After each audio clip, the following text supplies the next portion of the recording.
Hey everybody, this is Rydo and we're back with another live stream of Hearthstone. Today is Wednesday, June 27th. 3 days until the pinball tables for Pinball Arcade, or at least a large collection of them, will no longer be available for purchase. No longer an issue for me, I now own them all due to the Steam summer sale, but now would also be the right time to buy them. Sadly, they're not on discount. However, there's still reason to buy games even when they're not on discount with the Steam Summer Sale if you want to get the trading cards and create the Summer Badge. Or, heck, you get those trading cards and you can sell them for at least a dime each. So you can get small amounts, about a dime off the cost of $10. Exactly $10 of things, or every increment of $10 of games you buy. Can't trade anything else out, so guess we're gonna play spells and spells. I guess that's easy enough to figure it out. Oh man, and I'm gonna have to come back, I guess, in less than an hour. This Time Tinkerers event has been really generous. It really hasn't done anything, but it really didn't need to do anything either.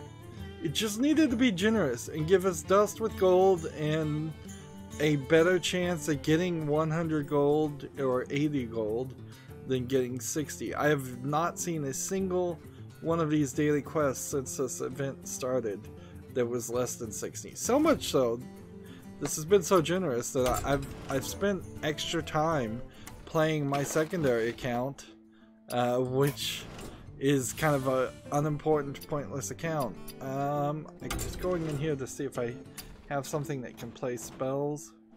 Yeah, we have something already labeled as spells, so I think we're good to go here. And I guess that means I need to move forward on the news also. Spell, here we go. Play that. I may have even won enough ranked wins to get the card back on my secondary account, which that certainly doesn't happen. There's like no reason for it to happen either. Every start of this stream now feels like a confession about how I really didn't do any work.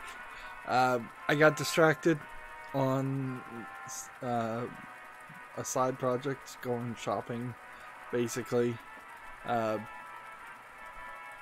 because of that, yesterday didn't work. It's the middle of the summer in the United States. The temperatures are extremely high.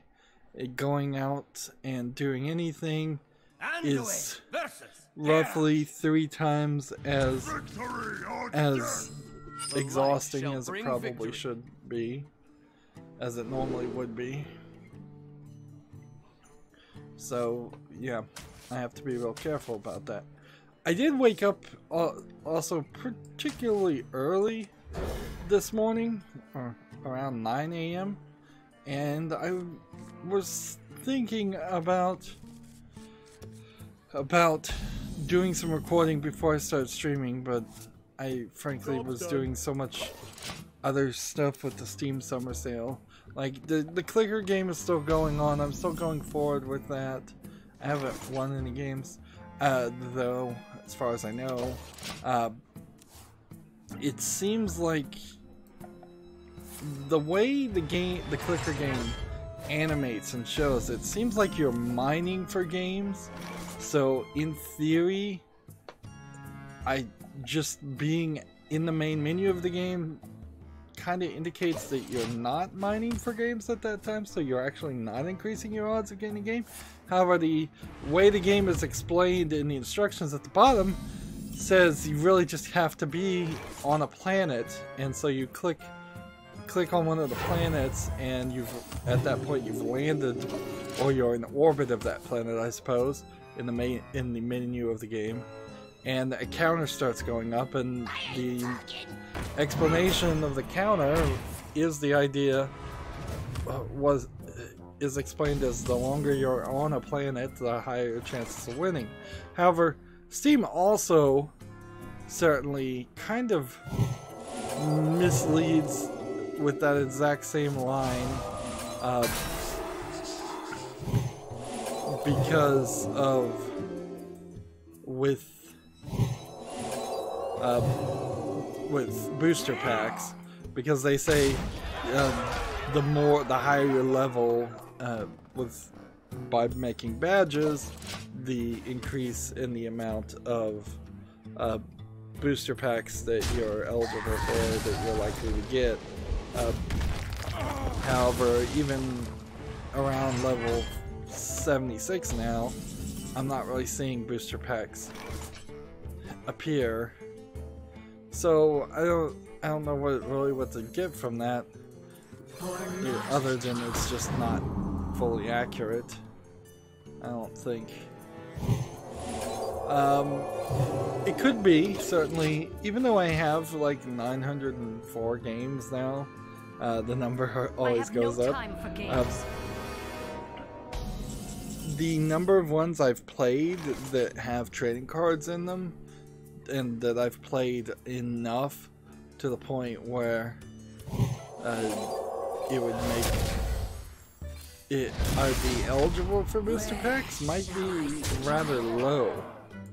And so, you know, it might not be a terrible idea, particularly in the next, I suppose not summer sale, but the next big sale would be somewhere around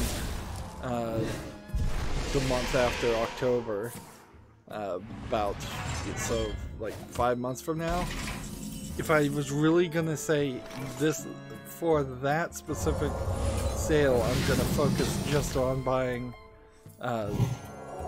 trading cards, it would make kind of sense to launch all those games and idle all the games to get all the trading cards for games I haven't played. Whereas up to this point, I've not done that. I've only been trying to complete badges on games that I have played, and maybe that would knock me up to a level 200 or something. But that seems like that is also some craziness with no clear idea or goal at the end of that craziness. It seems like it's just a dumb game designed to waste your money on, kind of like playing the lottery, because the odds seem extremely low, and that's kind of what it is, I guess. It is a fancy dressed up lottery system in which maybe you'll win a booster pack, maybe you'll get something else during this clicker game, during the summer sale, but I can't do that. I'm looking through the discovery queue, and so that took a while, and just looking at news in general takes a little bit of while. But I am, again, like last stream, there's probably only going to be 2 recordings today. I don't see a great reason why there wouldn't be.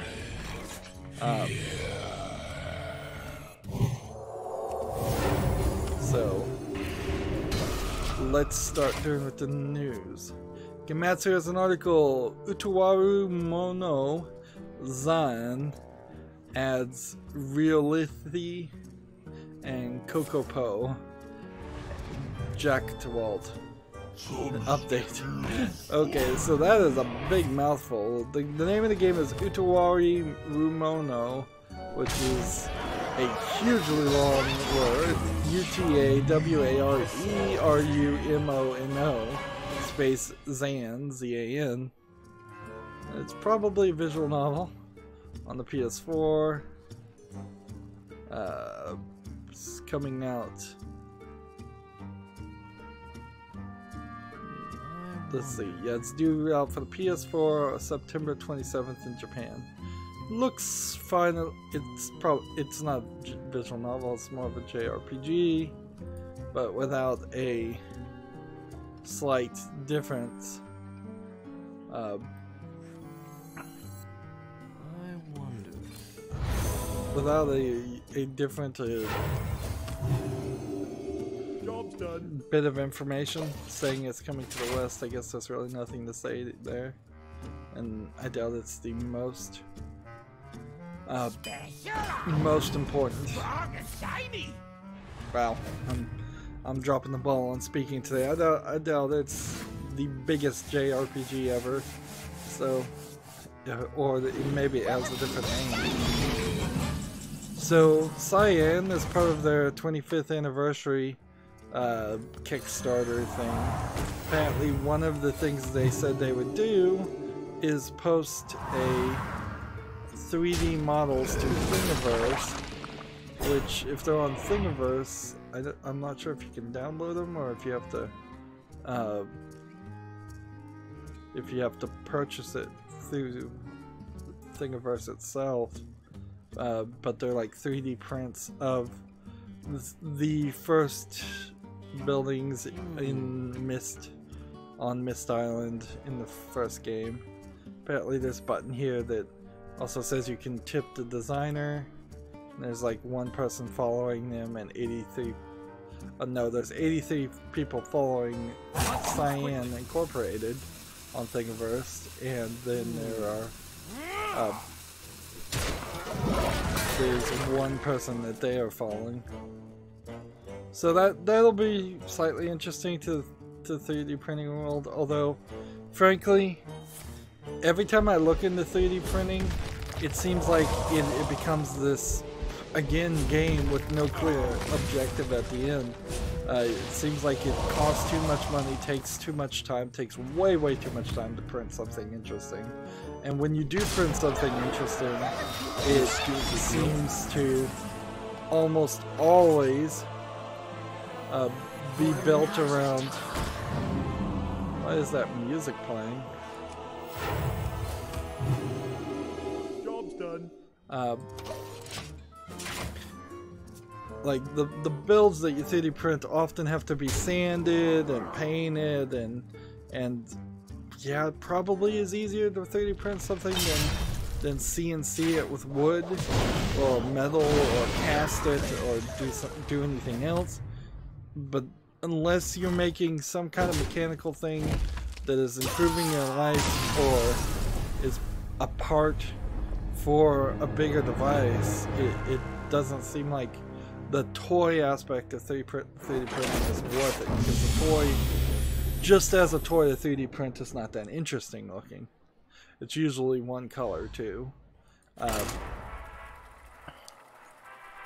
That being said, I guess this is cool that they're putting 3D prints out there. But yeah, I've yet to find a great 3D printer that's super fast, that prints at a high detail, doesn't screw up, and doesn't leave a lot of hanging chad and points where you can see the print lines. Something that looks like a final product. I wish they can get it to the point where you could order, say, a Barbie doll from a 3D printer, and it would print out and look exactly like a Barbie doll that was made in a factory somewhere. And that was something even Toys R Us was thinking about doing. I don't know if they ever implemented that, but it never really happened. And I still think like the Office stores, Office Max, Office... what's the other one called? There's an Office Max and maybe an Office Depot. That we're starting to do a little bit of that. The light shall bring Prototyping and 3D printing makes sense, though. If you are a manufacturer or working with a manufacturer to make something, and you want to 3D print a model to see how it feels and looks in your hand before you finalize a design and send it off to a factory, that makes sense. But end user 3D printing really hasn't worked. And when you get away from end user 3D printing and you're talking about like $1 million 3D printers, yeah, they do a lot better job because you get what you're paying for. Of course, I'm going on to a rant against 3D printing when I really don't have time for that, so let's move on. There's a game on Steam called Sphera? S-P-A-E-R-A?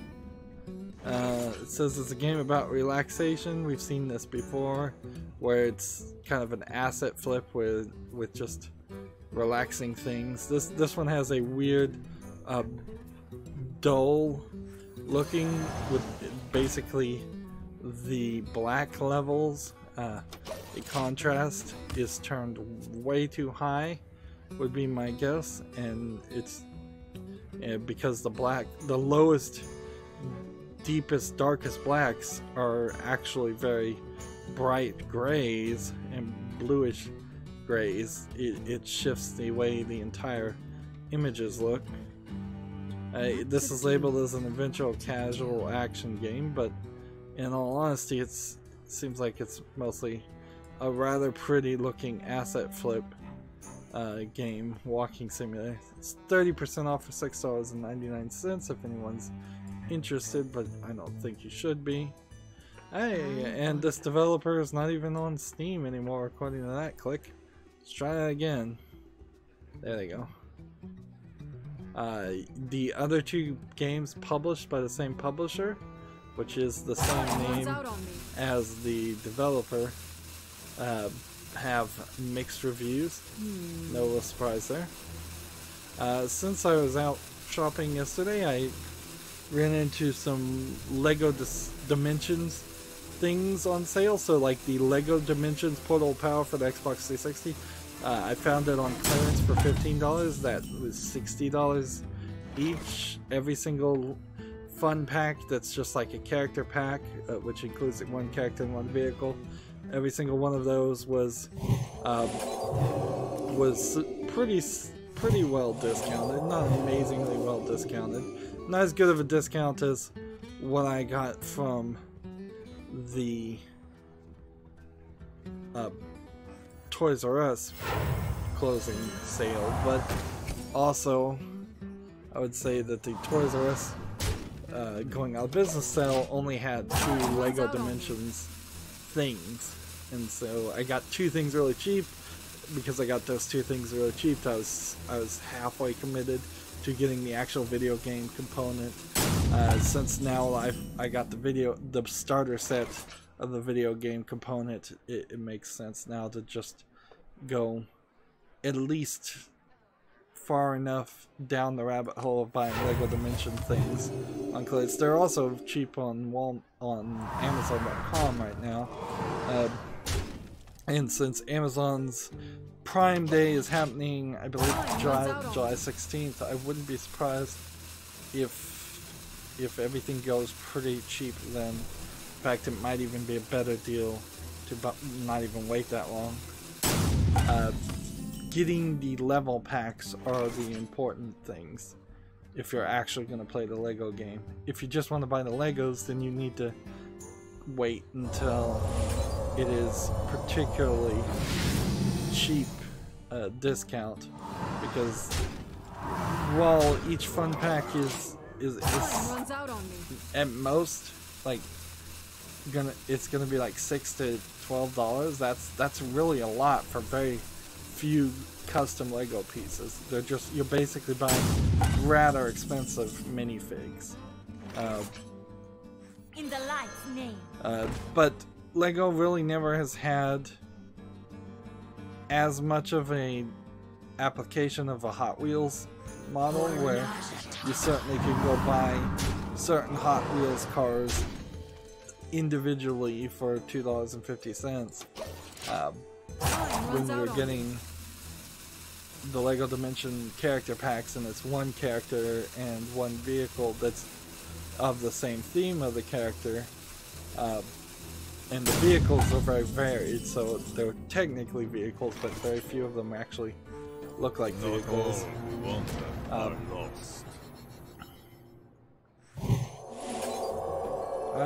Oops. I had like several other things I should have played. So yeah, I'm down that rabbit hole. I want to get the remaining levels. There are also some level packs that I want to get, but there's also a considerable number of characters that, if I don't get them, I don't get them. that much. But if I could get the complete collection too, yeah, whatever. Like, I keep going down the Lego rabbit hole, so that the real world Lego rabbit hole, because playing the Lego games on PC is not satisfactory on my computer. So yeah, I'm moving down that, and now would be, I guess, the time to buy. I'm moving on back to video game news though. Like, my channel is right now I'm rather obsessed with Lego, and my channel's getting rather obsessed with Lego, and I think that's just not the way things should go or will go. Moving on though, Gamasutra has an article. Blizzard applied for a patent on Overwatch's play of the game highlight system. This was back in 2016, and I don't think they're gonna get it even if they tried. In general, I don't think software deserves patents at all. For copyright is different than patents, and the laws and how things are handled are different. Job's done. One thing that I thought about, and this is just like a half thought that flurried in my head, is the fact that at least in the United States, the copyright law has really put the burden on people being accused of violating copyright to the most extreme degree. So anybody in the United States, and you see this on YouTube in particular, can claim they own the copyright of anything, and they have to give no proof. There's no registration system really for most things, if not everything, through the Copyright Office. So it's not like you're filing for a patent and getting a patent number. You just automatically have a copyright if you made something and you weren't working under some kind of employment agreement of the company. So the truth is, a company or a university probably has and owns the copyright, so it's not even individual people that are benefiting from the copyright system.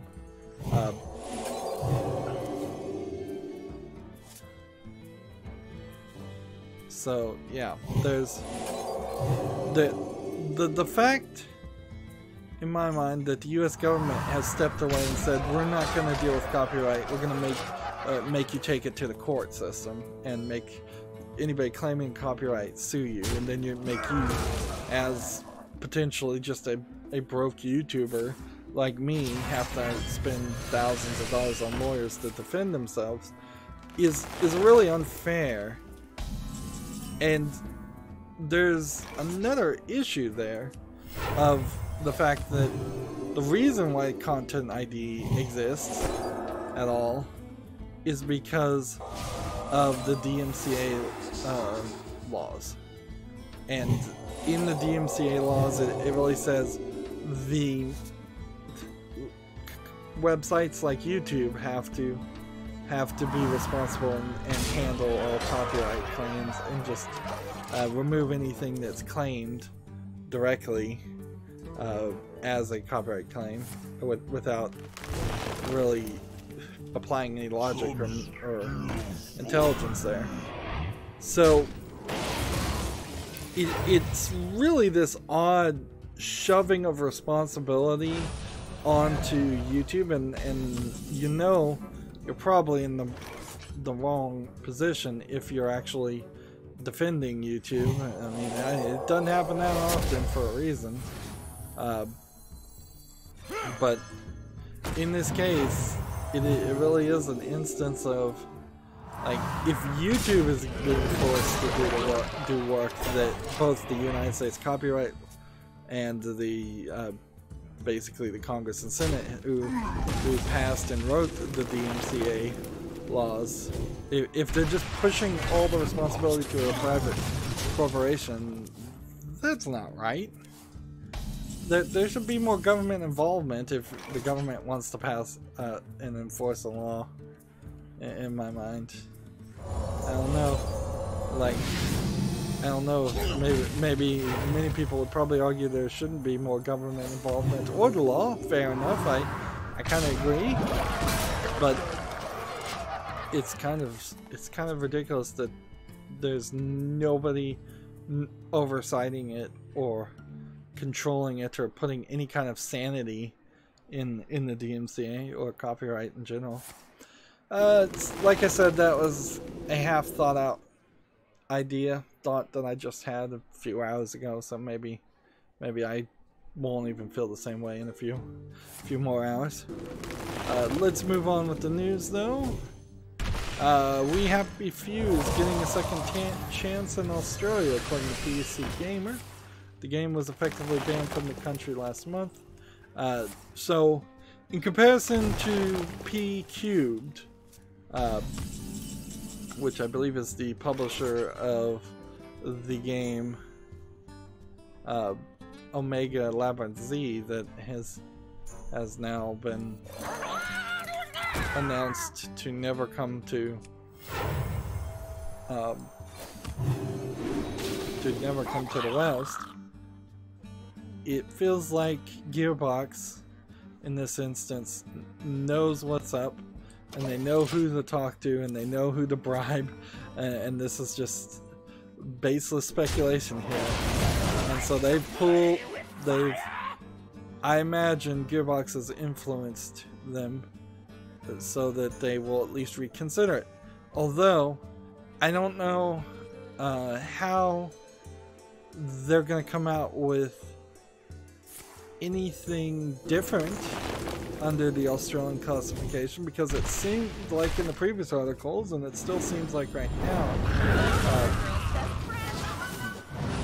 the quote here is, in the case, games that are depicting drug misuse or addiction in such a way that they offend against the standards of morals, decency, or propriety generally accepted by reasonable adults will be refused classification. So unless they're changing that rule, I don't see how there's a different outcome. Yeah, it just seems like the same thing is going to happen in a few more weeks or a month. Unless, you know, We Happy Few gets rid of the drug.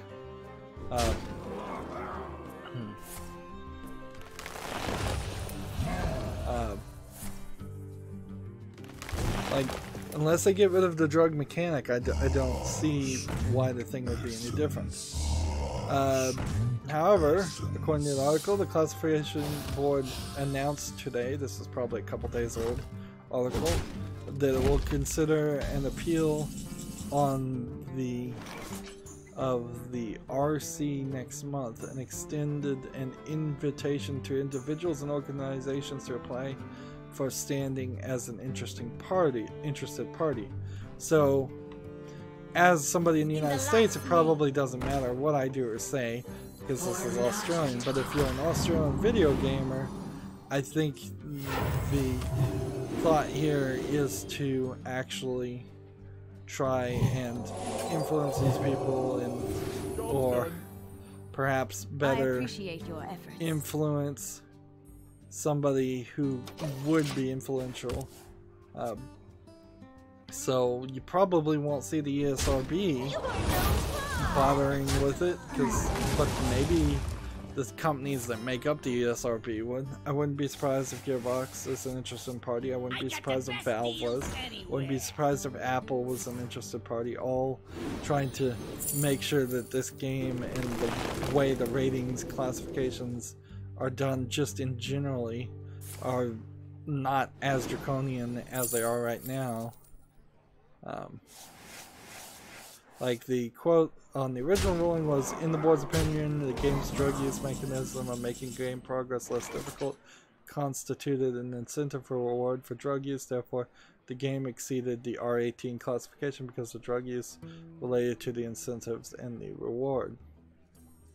So, take that for what it is. I imagine you can argue that they were right. I don't disagree with them saying that the way it seems like We Happy Few has been developed, taking a drug does act as an incentive or reward. In the exact same way that taking the drug Atom in Bioshock constituted a incentive reward. And oddly, either this rule didn't exist when Bioshock came out, or maybe Bioshock was never released in the in Australia. I appreciate your Seems like they're getting more strict. Definitely feels like that. The classification re-review is scheduled for July 13th. And this was a PC Gamer article that says thanks Kotaku at the end, so yeah, just one person writing another person's article over and over again. Like, Jeff Grossman had an interesting point, he said, where the number one thing that got you hired, in his opinion, as an old video game reviewer, was your ability to just, as quickly as possible, get through a game. Which that certainly might color why so many of the mainstream video game journalists don't seem like they even care about or like to play games, is because they have never, or at least in their career, they've never approached video games in the way that they should be approached.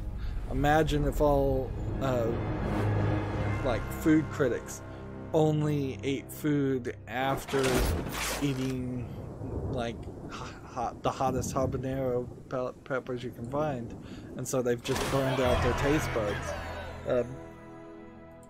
Or imagine all the art, like painting and art critics, only looking at paintings upside down. It's just not a normal way, or the way that media was designed to be absorbed. Now, that's not to say that I think all video game journalists should take 6 months to play every game, but they should have reasonable things. But also, to be fair with Giant Bomb, they've kind of admitted, and they're saying it very often and very obviously, that they're not really journalists in a traditional sense anymore. They're not really reviewing many, if any, games. So, yeah.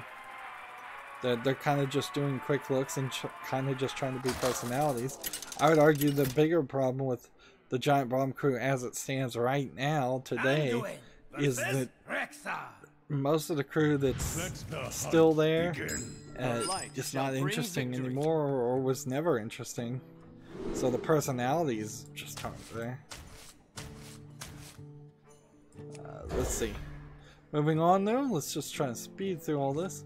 PC Gamer has an article, Too Many Cooks creator, I assume that is the Too Many Cooks Adult Swim video, takes on YouTube and Twitch culture in a new nightmarish video. It's the guy that made the 2014 Adult Swim Too Many Cooks thing. In the light's name.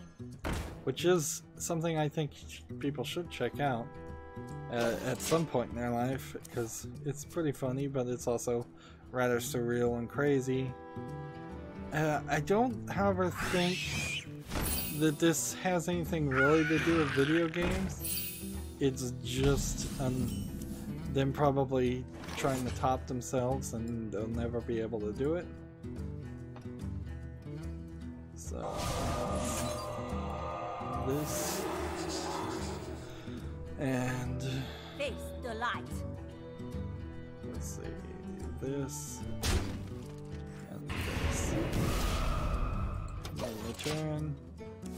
Gematsu has an article, 12 minutes of the Messenger gameplay. New footage from E3. Apparently the company that makes the Messenger is called Sabotage. Not great names. Let me watch this trailer. I'm looking at the animation for this game, The Messenger, and it looks like it's another 8-bit pixel NES game clone. Well, I've seen just like too many of those already in my life, and I definitely haven't played very many at all, and I still feel burnt out. Face the light. This looks like it's a Ninja Gaiden ripoff as well. All this seems like. Yeah. Platforming as a ninja, and eventually you get to advise. It actually looks a lot like Strider. Maybe Strider is a better reference than Ninja Gaiden is. Let's see.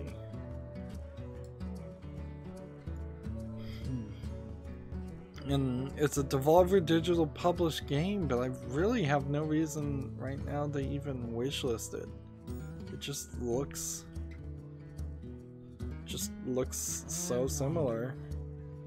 Maybe it'll be a really high quality one, and I guess I'll wishlist it for in that insane hope that it will be one of the highest quality versions of.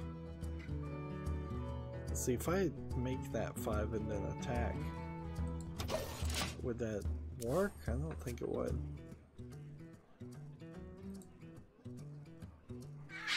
Yeah, but no real interest in the Messenger. It's too early. There was a video I saw on YouTube from Pretty Good Gaming, which I don't talk about Pretty Good Gaming too much. I don't watch a lot of their stuff because they have a tendency to kind of ramble on and say the same thing over and over again. And if I want that kind of content, I'd probably just watch my own content. But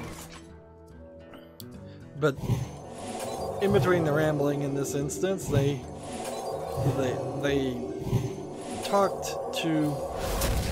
reported on news that somebody else was reporting on about a game called Donut County, which is a game where you play as a whole and you're trying to eat things that are on the floor, and as you eat more things, the hole gets bigger and it's just ever growing, kind of like Katamari Damacy, except for instead of rolling a ball, you're a hole, which, alright, fine enough. But that guy announced this game, Donut Country, like 5 years ago, and he announced it and gave it way too much publication when it really shouldn't have had any. And like he talked about it and probably didn't succeed or benefit from talking about it at all, just because of, let's see, can we play Tavern Brawl now? Yes, we can. Otherwise, we're done with the Asian account. So because he talked about it, and it's this individually created, it's an individually created game that's taken 5 years. Somebody made a clone of it, and they're talking about how easy it is for somebody to make a clone of a game even before it comes out if you talk about it. And I think they're making that as a bad thing, and on the face of it, it feels like a bad thing. What is it? What are we supposed to do? Things have gotten a little underhanded here. Bring 6 unique cards and hide them under the table. They could swing the match for you forever. Okay.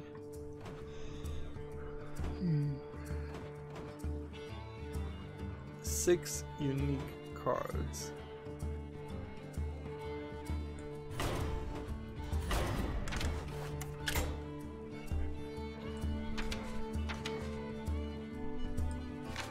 Let's take one of those.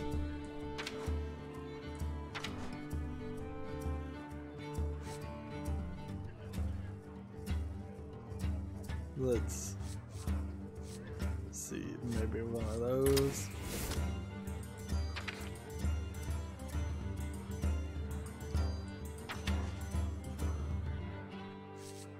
Maybe one of those. One of those. one of those, one of those. Probably not the best cards ever, but seems like a decent choice.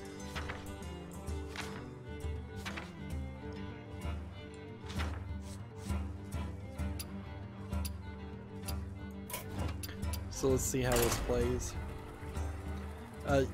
I kind of see it as a good thing that clones are out there and companies are willing to make clones. Not because I want clones in the market, particularly on Steam. Nobody wants Steam flooded with bad games or just cloned to some other games. Although, it's a very nebulous term to split between a game that is a clone of another game and a game that is just inspired by another game, but is still good enough to then justify. And see, this king looks more red to me.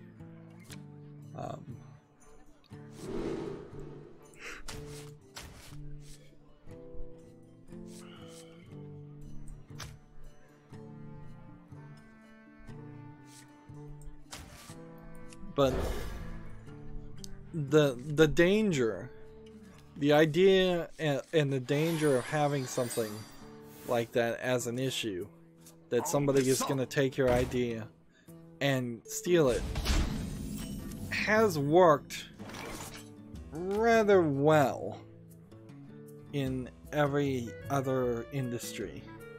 Like, you don't write a book or say you're writing a book and show the first few chapters and then wait 5 years to publish that book.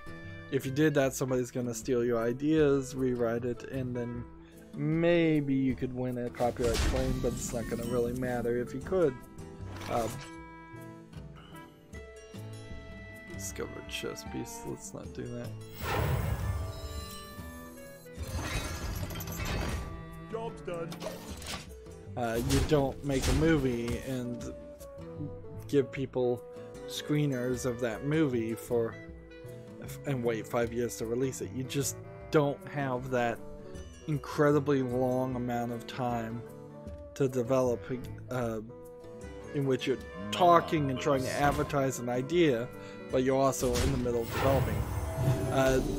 Oddly, you would think things like Yandere Simulator would also suffer from something like this, where somebody else would have stolen Yandere Simulator's idea. I think in the case of Yandere Simulator, though, everybody else has at least a good enough sense to not spend the money on it and their time on it. And that would be my guess as to why that hasn't happened yet. Right.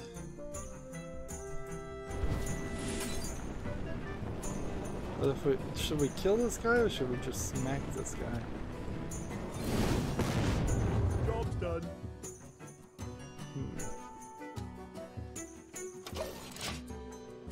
But yeah, the thing about Donut County 2 is it's not going to be a huge success. You can kind of tell already. At best, it's going to be a Devolver Digital niche game that something I might want to play for a couple hours, but I don't think I'm going to really play it for a very long time. I didn't even think Katamari Damacy was that good. But yes, that was another article that we get a little bit more information from, or backtrack to find the actual person that wrote the actual story originally.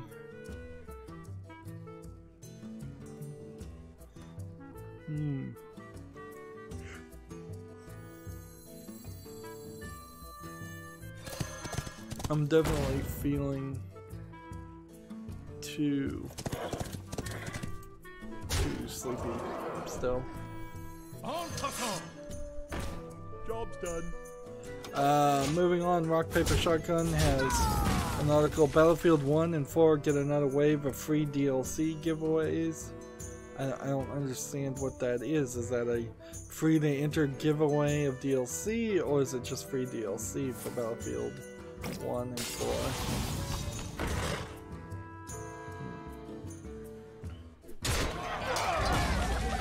I think give it 1, maybe 2 years, I'm gonna finally just give up on things like Battlefront, Battlefield. No, why did they bring Battlefront into it? Like, I just don't. Yeah, the article just mentions Battlefront 2. Yeah, I think I'm probably gonna give up on those type of games and just say, look, it's never gonna be for me. You kind of knew, even from the beginning, that it was never really the type of game you wanted to play. Which would be fine. Moving on, PC Gamer, World of Warcraft begins phasing out artifact weapons and other Legion-specific features. Say goodbye to your glorious weapons, because once the Battle for Azeroth pre-patch launches, they'll be useless but still pretty. So...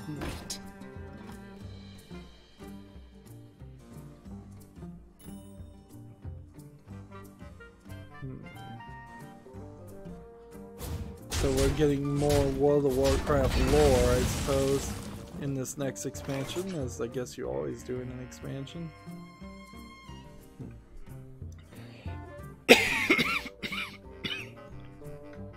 Speaking of announcing a game way too early, CD Projekt Red, somebody from CD Projekt Red, directly came out and said that a Cyberpunk 2077 demo at E3 was actually pre-alpha, which once again I feel the need to point out there's no such thing as before alpha or earlier than alpha.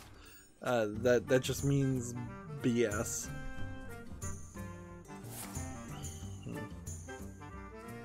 Let's see. As far as World of Warcraft, artifact weapons aren't the only thing slowly being phased out with separation in their expansion. As the blog post describes, the Mage's Tower on the Broken Shore will now activate 24/7, so players can do its trial and unlock that such dual unique artifact weapon skill. Likewise, a bunch of achievements are being turned into feats of strength once the pre-patch launches. Blizzard's way of effectively retiring them and their rewards. That means you have only a few weeks left to earn certain mounts that drop from the latest raids. I don't really know who if anybody would still be playing World of Warcraft at this time. It seems like it's just been going on way too long. Feels like you could have started playing World of Warcraft in your mid-20s, and if you're still playing it now, you'd be in your late 40s. You're approaching the point where you'd just be an old person who's playing the same game over and over again because you don't want to try anything different or new. There's a full list on the blog post for World of Warcraft, and Battle for Azeroth launches August 14th, but a pre-patch will bring a lot of exciting changes before then, according to Rock Paper Shotgun. Even video game journalists don't bother to try to write articles about World of Warcraft, so that definitely tells you something.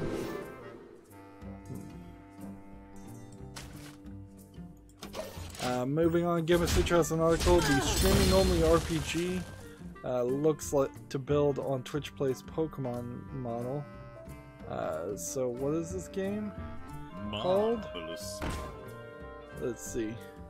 It's called Death's Door Aftermath, a streaming-only RPG available exclusively through Microsoft's Mixer streaming platform. I see. Microsoft gave him some money. Death's Door, for the one picture I see, doesn't look super interesting, and there's literally nothing. Care for a game? It's the Gamma Sutra is saying here that makes sense or adds anything to it. Let's see, play this, and then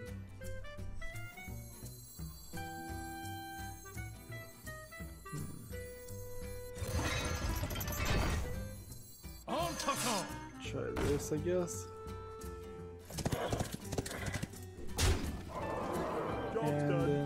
turn.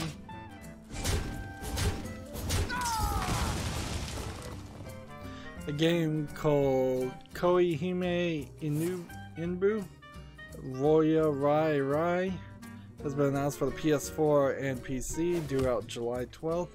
It's a side-scroller fighter game. PS4 and Steam. Launched July 12th. No indication here that it's only going to be a Japanese-only game or Western, Eastern game. Let's watch the trailer and see what it looks like. Also, no, I'm still working on the chat. I don't like, my only solution that I know would work right now is not the one I want to do, which would be to simply, I guess, like, I don't even know what to really change here. If I didn't post a introductory message in every chat stream, then you wouldn't see the white. That's about all I can say. Let's see. Yeah, this is a side-scrolling fighting game. It looks fine. It looks like it's mostly anime girls. Maybe all anime girls fighting each other. I wouldn't put it past Japanese to not want to mix the genders in a fighting game. You don't actually even see that.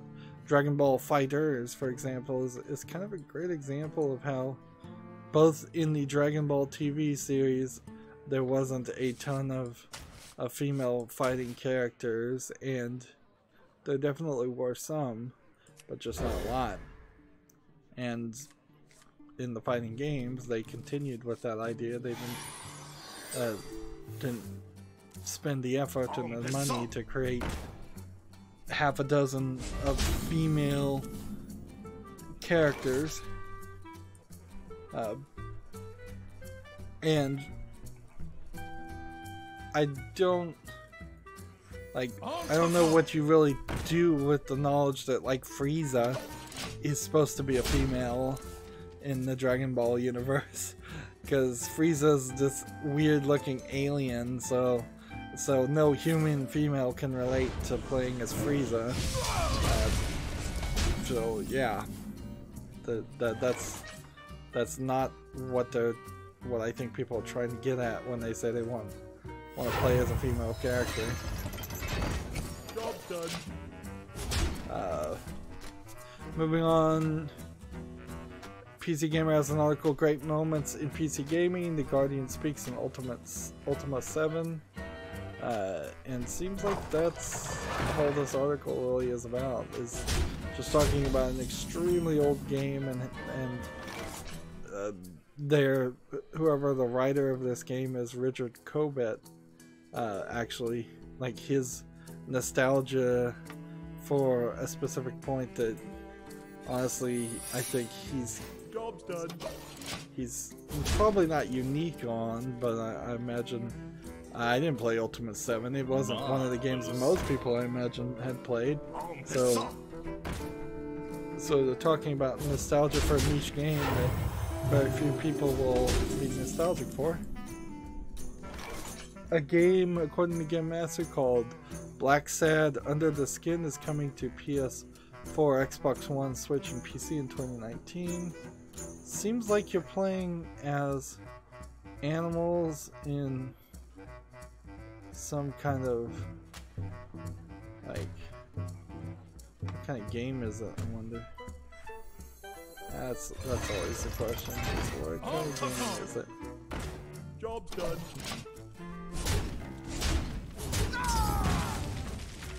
Let's see.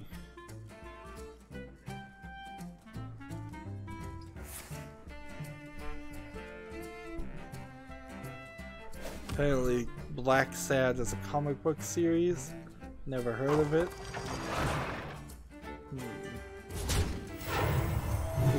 It almost feels like it's an attempt to do a Telltale-esque story-driven series without having any of the real ability to pull that off. Just gonna end here.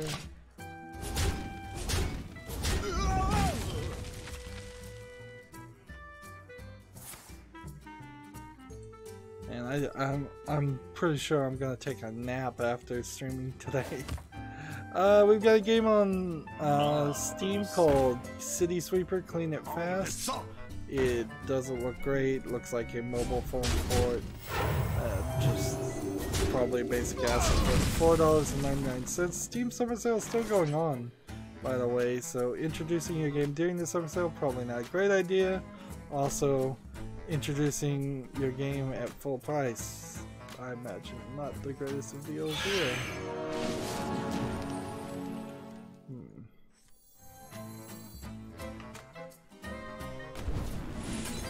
See if I can do this Job's done. and then get 4 more damage somewhere. That's what I need to do. They have the Hearthstone blog has the June 2018 ranked season back in blue. There's been some complaints about the matchmaking just being really bad and unfun recently, in the real recent. So a lot of people are wondering if something's going wrong, or if the game is reacting and acting the way they expect it to. Job's done. And there's not 100% certainty it is.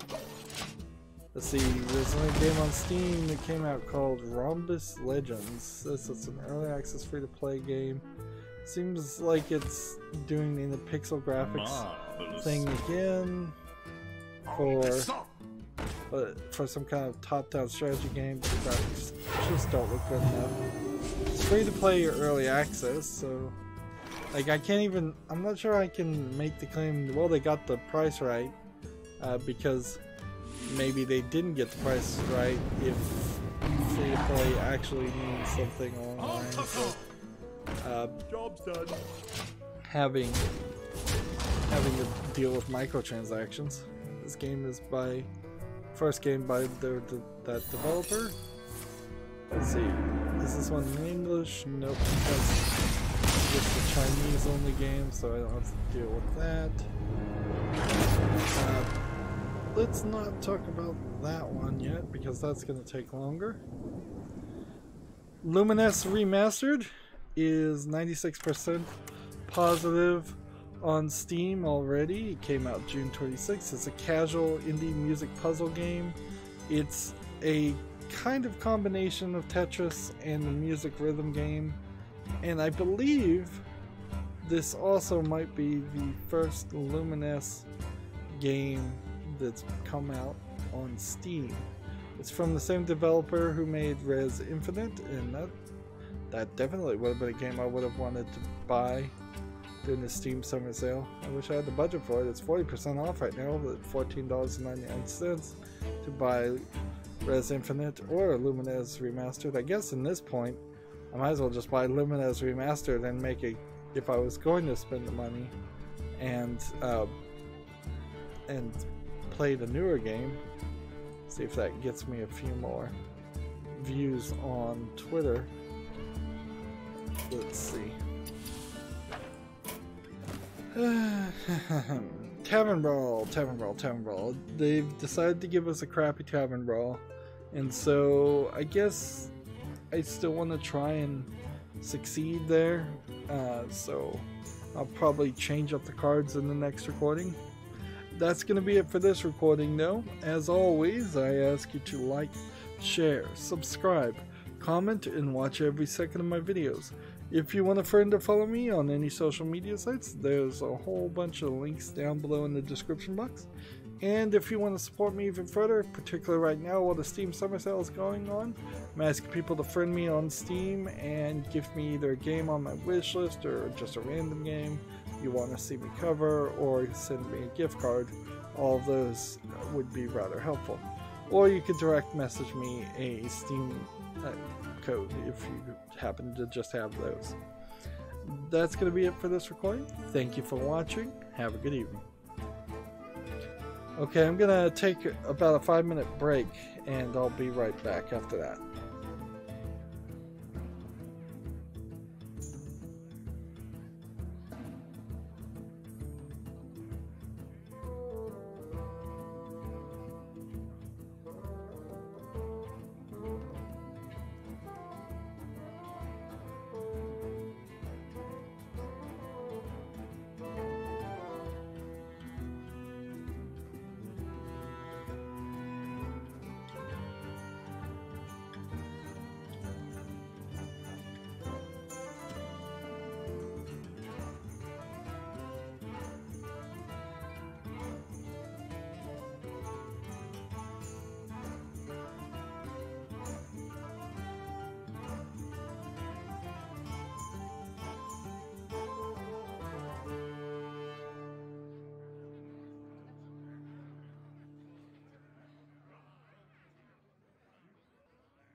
Hey everybody, this is Rydo and we're back with another recording of Hearthstone. Today is Wednesday, June 27th. In between the last recording and this recording, during the live stream, I took a break and somebody with a Russian name said hey like 3 times in some word in Russian that I imagine also means hey. So yeah, that was a while ago. And they didn't say anything else important, so we'll ignore that.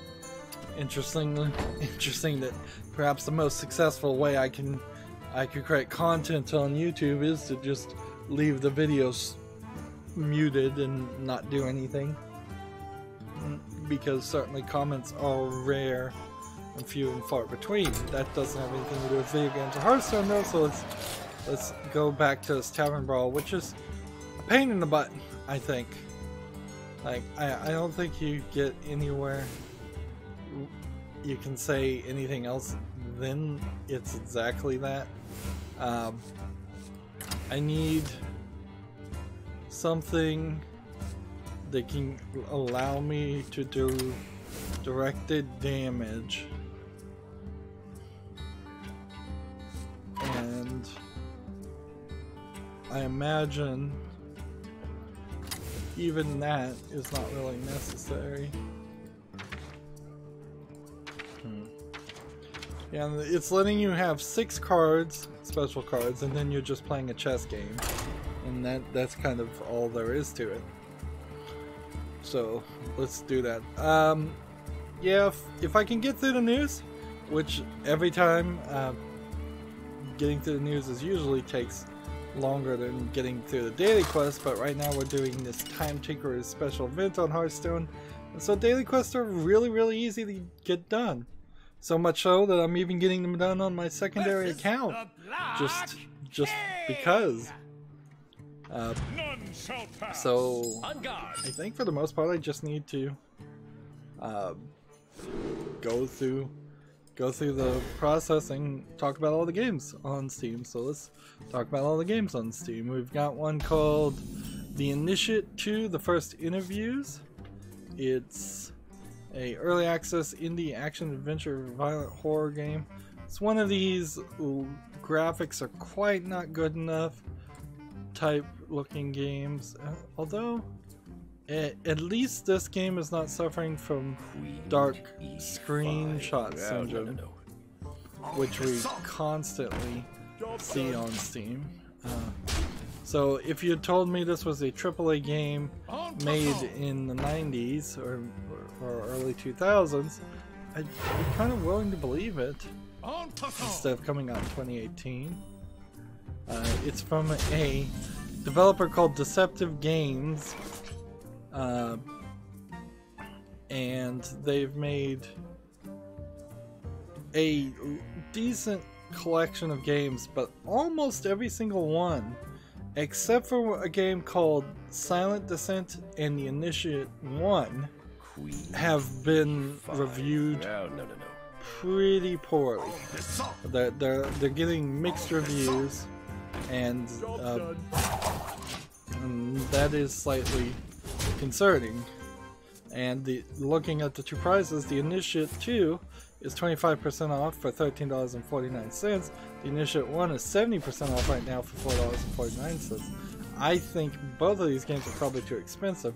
That being said, I do have this game wishlisted, so I kind of need to go look at the Initiate 1 and think, what is the deal with this game that made it seem like it was potentially worth it. Knight to F6. And best I can tell, what makes it seem like it's worth it is the fact that it's just a good-looking game in a world of so many bad-looking games. So I'll continue down this path, I suppose, and wishlist the Initiate 2, but I can't really recommend it. It's early access, 36 achievements.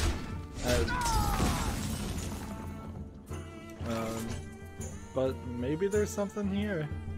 I do want to support indie companies that are going in the right direction. Like, I want to support actual developers making actual games, even if they're new to it and their first few releases aren't great. Like, I don't think that I want the video game industry to be so fickle that your first release has to be a breakout success. It'd be nice, of course, for any developer if that was the case, but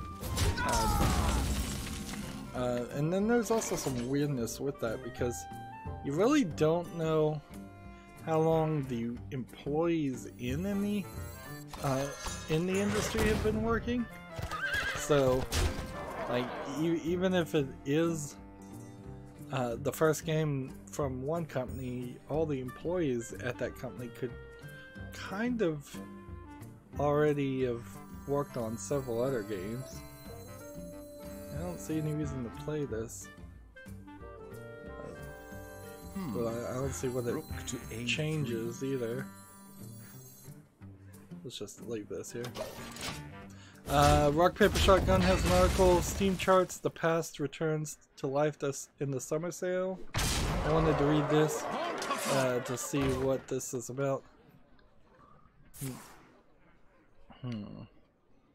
I guess this is the top 10 things that were available for the European, or that was sold during the Steam sale for the European market, because things are in pounds. That's what I'm assuming is European market.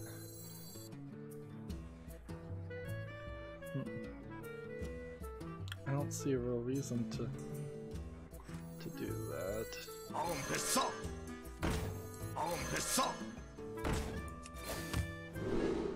Let's see.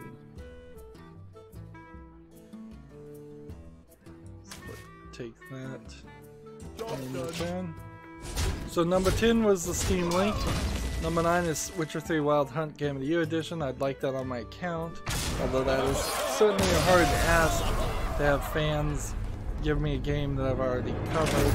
Although I could transfer over my save file and do the DLC, because I only played the main story. That being said, frankly, I don't think the Blood and Wine DLC is going to change my opinion of The Witcher 3. I loved it, so it'd be kind of nice to go back and play games. I just don't really do that. I meant to do that for the DLC for the Talos Principle, and I purchased the DLC on that and didn't get around to it. Jurassic World Evolution certainly seems to have benefited from timing there. I don't think Jurassic World Evolution is really a good game. Fallout 4 Game of the Year Edition is decent timing for being a cheap game that has name recognition, while also still kind of having problems. 6's Ark Survival Evolved, that one, again, it still apparently has good name recognition when it really shouldn't. 5 is Final Fantasy 15, that totally makes sense. 4 is Jurassic World Evolution. What was the other Jurassic game then? Jurassic World Evolution, it was 8 and 4? According to this chart is. Like, the deluxe... 8 is the deluxe edition, where 4 is the non-deluxe edition of Jurassic World Evolution. Okay. That's some insanity. They're making bank. 3 is Grand Theft Auto 5, which I'm not sure I actually own that game. I don't think it changed too much. If I did, I doubt I'd play it more than the main story levels. 2 is the PlayerUnknown Battlegrounds Event Pass Sandhook, S-A-N-H-O-K. And then number 1 is PlayerUnknown Battlegrounds. So, looking at a Steam chart to see what was top selling, the top 10 is pretty obvious. And frankly, you could get more information just looking at the best selling feed on Steam directly.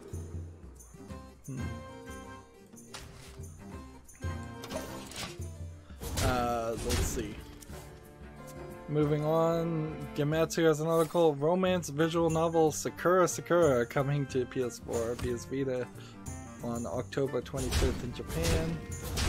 Is this from the developer of all the other Sakura games on PC? if it is, then why is it not on PC again?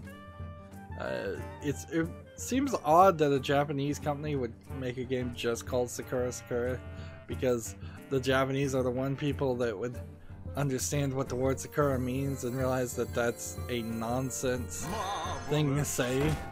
You're saying cherry blossoms, like you're just repeating yourself.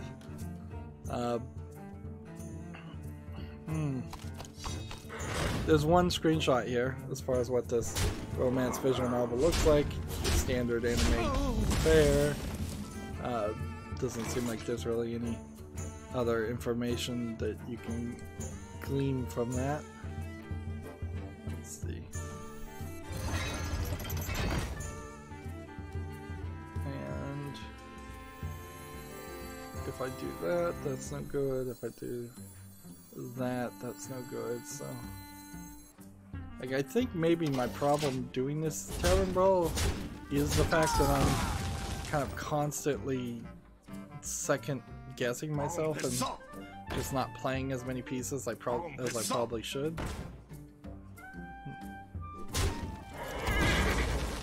Gematsu has another article. Love Plus Every launches in August in Japan. Love Plus Every being a new game, and I assume the Love Plus series. It's an iOS game for the App Store and Android, Google Play Store in Japan. So now see, and they just call it a Love Plus game, which me being not 100% in the loop, I'm gonna have to try and remind myself what the Love Plus series is about before I say the predictable, it's just your standard anime girl fare, which almost certainly that's probably what it is. Job's done. And of course these Japanese trailers pretty often have very little actual visuals from the game and very little information.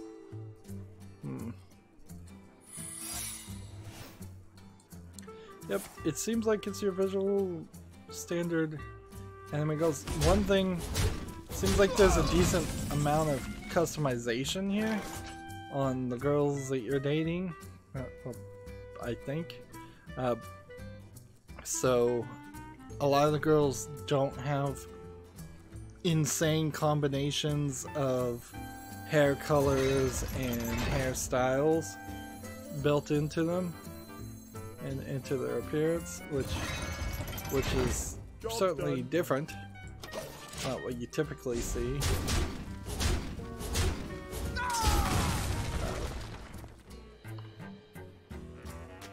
Yeah, all the characters in Love Plus Every look like they're more down to earth, more realistic art styles instead of crazy clothing and crazy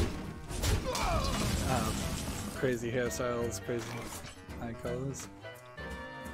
Rock Paper Shotgun. How come I'm getting Rock Paper Shotgun again? I'm pretty sure I stopped listening to them because I was getting the same articles I thought from PC Gamer, because I think it's or Eurogamer. It's I think the same company. But whatever. I did mute several people on Twitter, so maybe that opened the doorway for more Rock Paper Shotgun articles since there was nothing else to show. That's the weirdness of Twitter. It's not as bad or completely ununderstandable like Facebook is. Like Facebook, you have no clue. You have no clue what you're seeing and what you're not seeing at all.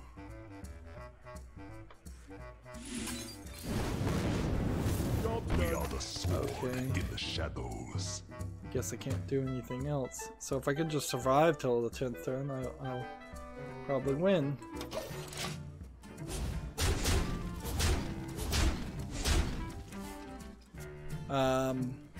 Yeah, Rock Paper Shotgun has an article, Help Kids Survive Cyberpunk Hell in the Orphanage Age demo. It's showing me a game where the graphics don't quite look great.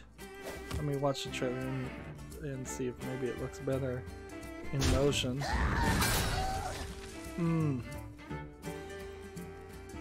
So I think you're probably just making something cyberpunk for no reason, not a logical storyline reason. If your main story, and it seems like the main story would be you're helping kids survive in some kind of post-war world, and I don't think too much really changes if the post-World War world was inhabited with robots or not.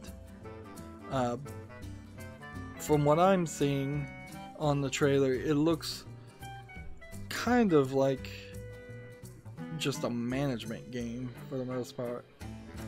It doesn't feel like you're gonna have any massive action component to it. Marvelous.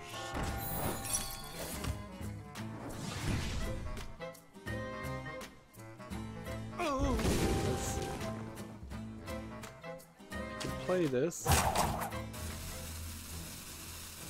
If I do this, yeah, this wins. So yeah, while the idea of Orphanage kind of makes an interesting idea, pitch of a game, looking at the actual gameplay, it's just like top-down management gameplay that we've seen in several others. Maybe it's a little bit closer to something like the Rebuild games, where it is more about surviving and making decisions. But this is also a Kickstarter game with a funding goal of £22,000, and I severely hate talking about Kickstarter games. I don't recommend people Kickstarter games. It's not a good move at all. So yeah, maybe Orphanage will come out, and maybe it'll be a good game. But right now, I'm more of the feeling that you should just wait until they have been fully funded and have a real release date and have more of a final product. Alright, let's see. Mahmood's on the chat. He says, "Hi Rydo, how are you today? Doing great. Yesterday I was graduating from college. Would you like to see graduation or my own photos?" And then he puts his, I think, full name on Facebook. I'm not sure. I could just search somebody's full name on Facebook and find it. Even Mahmood's name. Because everybody has a similar name. I think I want to keep my knowledge of my fans to just small snippets that they tell. Like I don't have any real reason to look at photos. I believe that Mahmood graduated, and I don't like in what's happening with me right now, where I'm constantly pressed for time, or feel constantly pressed for time to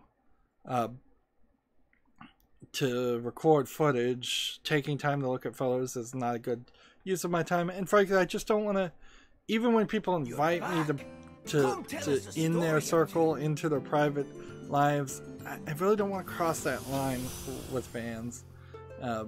So in a respect of your privacy that Mahmood's asking me to do, I think I'll just try to politely decline that offer. But congratulations again on graduating, and you in a weird way, Mahmood graduating from medical school is probably going to be one of the most eventful things that ever happened during the reign of my YouTube career. Let's see, so we're still now in the European things. We just need to take 25 turns and draw 25 cards, which makes it super easy. All I have to do now is, again, try to win this same dumb tavern brawl, which I'll try to win with the exact same ideas, because honestly I can't think of a better way to win here. Like, maybe. Like, Flame Strike is not going to stop people. We could take this legendary, certainly. We could take this. There's probably some other legendaries I could try to play. We could do this. We could take that. Let's see. We can take an Ice Block. That's what I wanted to take, but I didn't have any. Deal 5 damage or you randomly split between all enemies. Let's see. There was, I mean, this really isn't related, but there was an interesting turn of events that happened. Let's get rid of this one, where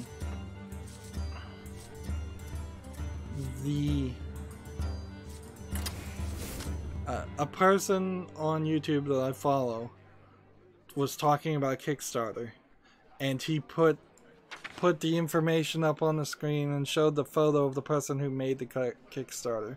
And the Kickstarter was really for a shady, scam-like product, and the person making the Kickstarter and basically doing something that looked extremely shady, and at best you could say it was a troll person. But the YouTuber who covered this and was just like laughing at it and all this, he got a notice from YouTube saying, we've been notified that you're violating the privacy of somebody. So this Kickstarter scammer, one assumes at least, is the Kickstarter scammer, which I have no evidence, this is my baseless accusation, took down our Kickstarter and then did a privacy complaint against his video talking about the Kickstarter in kind of this effort to scrub the internet of any evidence of this ever existing. Probably because since the name and like email and all that was the real person's name and email, not just a fake identity, I imagine that there is a slight fear of people looking up your name 10 years from now and saying, oh, why did you run this weird Kickstarter scam? We're not going to hire you. We're not going to do business with you.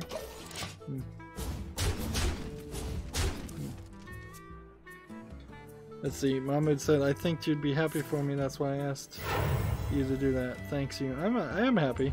Yeah. But I don't need to see photos. I'm happy without photos. It's amazing to see anybody graduate from college, let alone medical school. Like, I imagine if Mahmoud is still in Russia, which is where he was last time I heard, where he was, he's probably celebrating the World Cup soccer thing. Isn't that going on right now? Maybe that was a few weeks ago. Yeah, because that was being hosted in Russia, I think. Yeah, I don't know. I don't follow soccer enough to even continue that conversation or line of thought, but yeah. Job's done. Moving on with video game news, Gematsu has an article. Cat's Quest 2, The Lupus Empire, launches early in 2019 for the PS4, Xbox One, Switch, PC, and smartphones. So they're really covering their bases here. Cat's Quest 1 was pretty popular, and it doesn't even seem like it is a game that has been a year old, and yet it's found, I think, enough popularity. Arguably, I think you could say it's probably also been overhyped by the mainstream video game media a little bit, but I still like the idea of combining cats with an RPG quest system, and the way Cat's Quest 1 played on smartphones was different than the way it played on PC, and I think it was slightly different the way it was played on consoles too. So they're striking while the iron is hot, certainly, to continue to make Cat's Quest games, which is something you don't really see these days. It used to be the way you did business. If you had a successful game series, if you made Mortal Kombat, you got Mortal Kombat 2 out as quick as possible. That was just the way things were supposed to happen. But now, with the exception of Ubisoft products, which are annualized, a lot of people can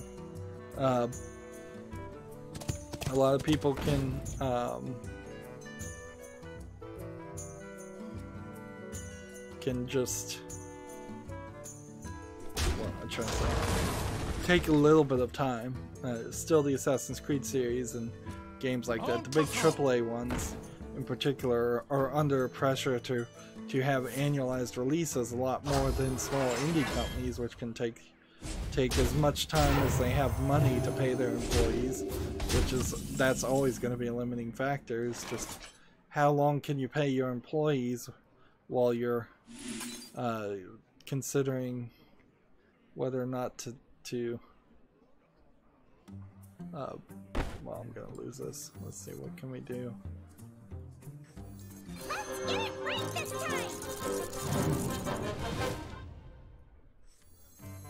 Let's see, what do we want to do? That's probably the wrong thing to do. Let's see.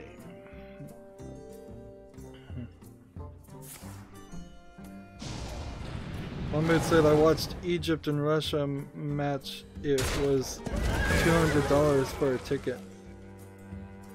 Yeah, that sounds really, really, really expensive. Like for a football match. But I imagine for a World Cup match, it probably is a decent price for the World Cup, because the World Cup is a lot popular. I know the equivalent in the United States would be a Super Bowl ticket, and those start probably closer to $500 than $200. And frankly, the Super Bowl is only popular amongst people in the United States, where the World Cup is popular amongst everyone and everyone else in the world.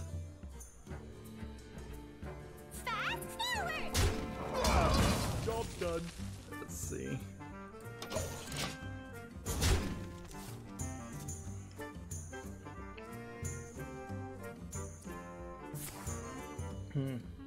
The only thing I would probably ever want to do with soccer, though, because I'm just not a fan of sports in general, is I'd probably maybe keep an eye on who won the World Cup. But in all honesty, I don't even know who won the last Super Bowl. I don't even know who was playing. Maybe the Baltimore Ravens were playing at the last Super Bowl? I didn't watch it. I didn't care. Man, what a great card he just played to give them all poisonous. Let's see. Charge. And this. And maybe this. We'll just take that. And so what am I gonna kill? This one, I guess?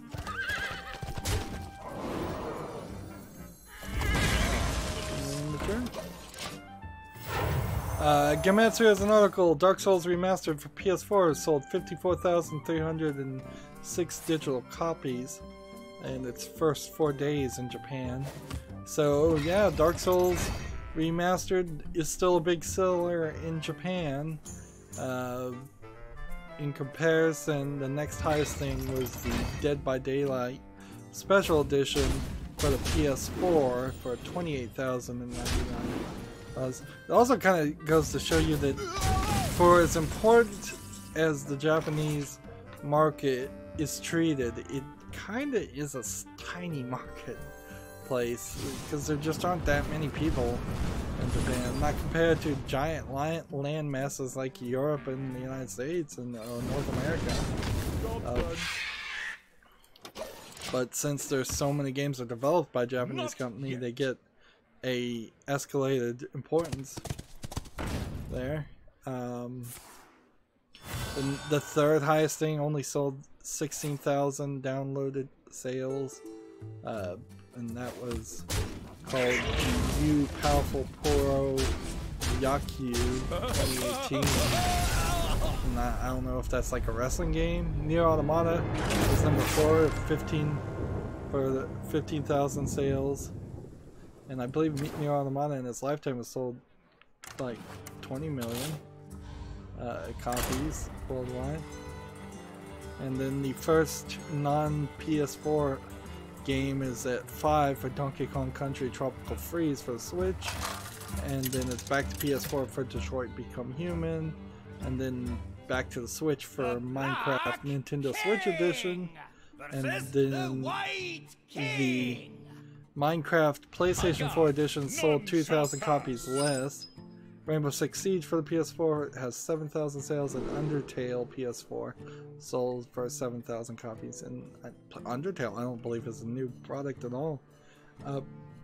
Take note, not a single Xbox game, or Xbox exclusive at least, sold in Japan. Like, they really screwed up that market and the advertising there. So much so that they definitely need to fix that. Genmutsu, they need to like relaunch the Xbox, and they need to have specific name, specific color, and a high emphasis on games that are popular in Japan. So lots of anime games, lots of visual novels, lots of adult games.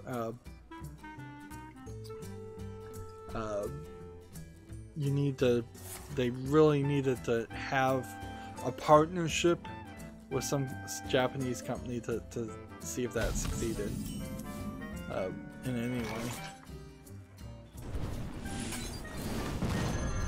Job's done. Moving on though, Game Master has an article, Yokai Watch World announced for smartphones. I knew there was a new Yokai Watch game, I wasn't sure what it was going to be though. So it's another cell phone game. Kind of makes sense. It looks like it might be a bit of a rip-off of Pokemon Go. It's a location-based yokai discovery game. So yeah, it is basically Pokemon Go. Which I don't think that inherently means it's awful.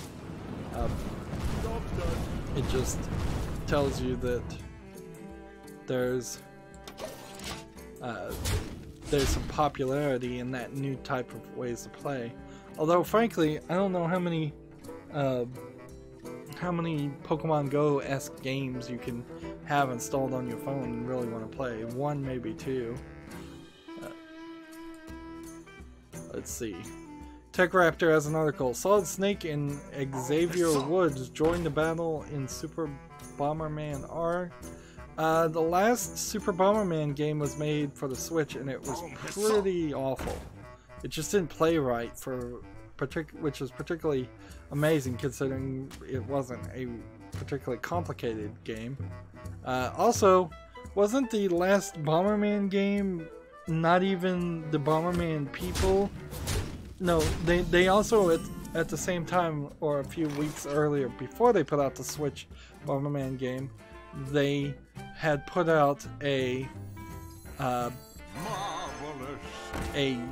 arcade only in Japan game that they were calling Bomberman, that had a bunch of anime girls and their clothes blew up and tore off for no reason. So it was just like this real betrayal of the branding, of the kid-friendly branding and characters that you would expect from Bomberman. And So the argument can be that Capcom doesn't care, and it seems like they really don't care. This is Capcom, or is this Konami? I think this is Konami, actually. Yeah, that would make sense a lot more. And so Konami certainly doesn't care about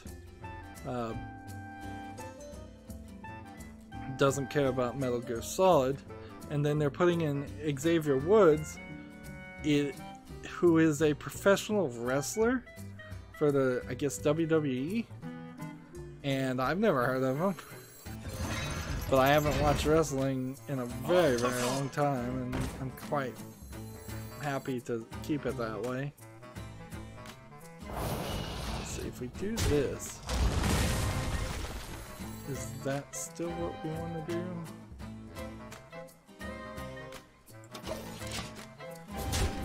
Yeah, I may have actually seen this wrestler. So yeah, it seems like Super Bomberman R is more betrayal of the game. Let's just kind of hope that it runs better. We've got a game on Steam called Egony, E-G-O-N-Y. Egony is a board game in real time with turn-based battle and unit rental between players. According to the description, it's tagged as early access strategy Indian violent. And looking at it, it just kind of looks like a sort of top-down, at least in part of the gameplay. It's top-down, but then it changes to a completely different perspective when you're in the fight sequence. And yeah, this camera angles are just all over the place. Like a top-down interface for the map and then side perspective for everything else. It's some real insane way to do things.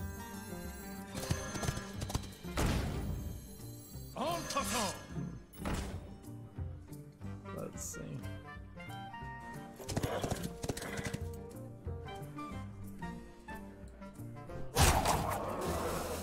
Turn. So yeah, Egony doesn't seem like a game that makes sense, and it's the first game from this developer. It's $8.99 with no discount. Yeah, I don't need to keep an eye on that one. And I doubt I need to keep an eye on the game next on the list called Data Ball, D-A-T-A space B-A-L-L. It's one of these Unity games. The graphics actually look a little bit better than usual, but it's simple polygons. Seems like it might have even a co-op mode where you and a different player are racing to the same thing. It kind of looks like Marble Madness, but the secret about Marble Madness is it was never really a good game.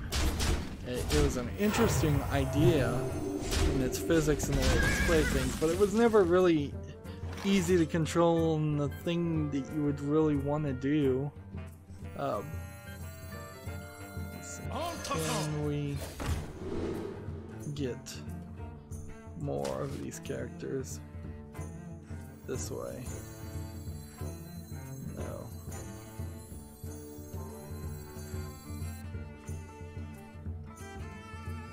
So I guess we'll just have to do this. I guess that's the best I can do. Data Ball said it's early access, 33% off for $10.04, which is like, seems like a lot of people putting out games that aren't that great right during the summer sale at higher prices than even usual. This developer hasn't developed anything else, and it's a generic name as you could ever get. Well, maybe not the most generic game. Next game we have is called Vertigo FPS, a first-person shooter game, and it, I think, is just an asset flip where it's trying to, I think, maybe throw in a concept in which you could potentially walk sideways on walls, but I'm not even sure that's the case. Like, I thought I maybe saw something like that, which would be slightly interesting. But even if it was, the graphics look so bad, and this is so obviously an asset flip. It's 20% off for $11.99. Asset flips in general are getting better and better, but every now and then you'll get one that still looks like it's a 1990s game. TechRaptor has an article sailing towards Osiris review, bumping elbows to honor the pharaoh. Rook to So, A3. I don't know what this game is sailing towards Osiris. So I've missed a game somewhere, or it's not on Steam. And let's see. I'm seeing a picture of a board game. I don't know if it's animated or not. It looks like it probably is. Yeah, I've seen some board games like this where you're given certain amounts of points or scores by completing certain tasks. Seems like that might be what this is all about. Let's see.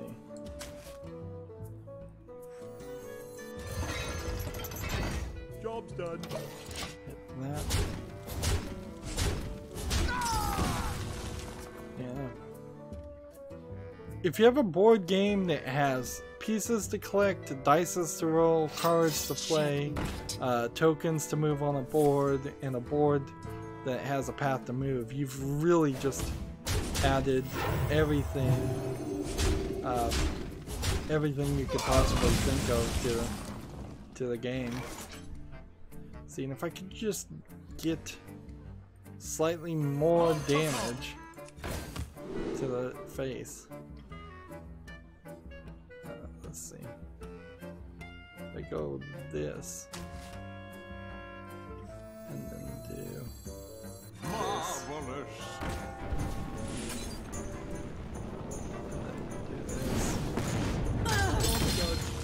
Let's try that.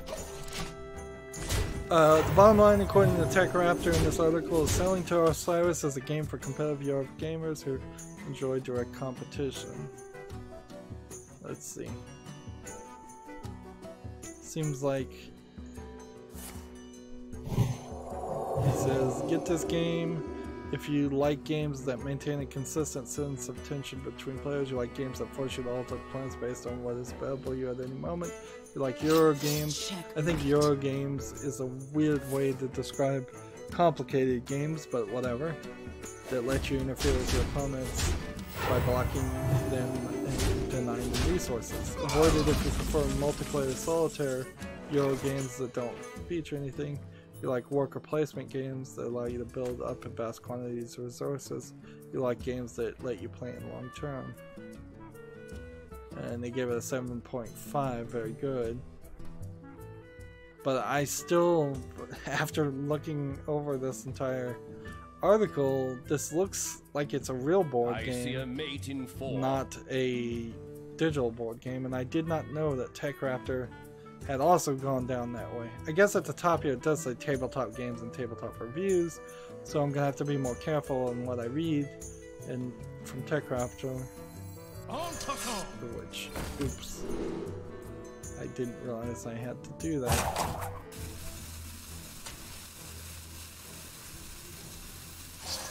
Checkmate. Job done.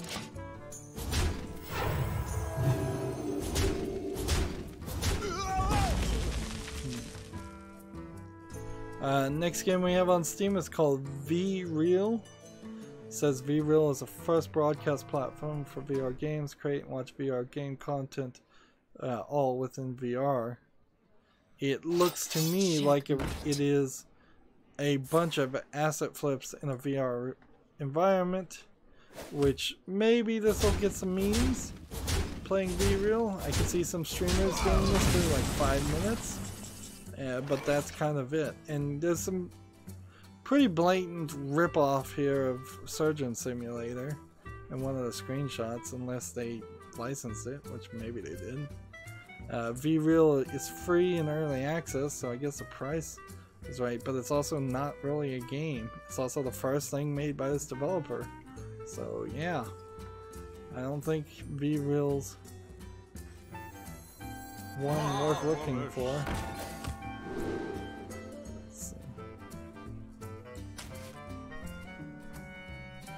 Let's see what can we do here. Die against this, I guess. Maybe I could have died against that.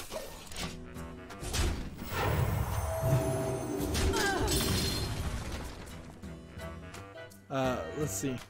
Randy Pitchford, the CEO of Gearbox, tweeted out this kind of custom wood holder. It's like a cutting table.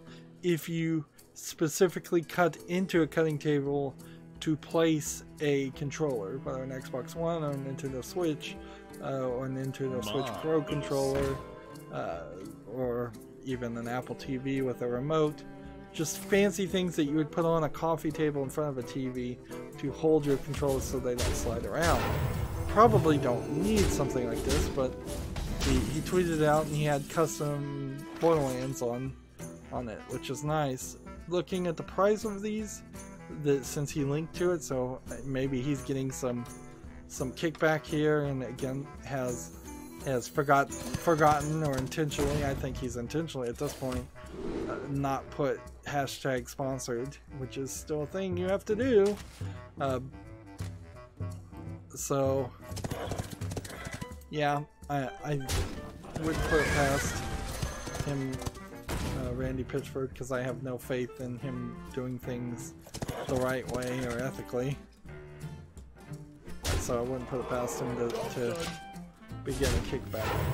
But I figured I'd mention it because it did kind of look pretty. I could certainly see maybe trying to build something like that yourself.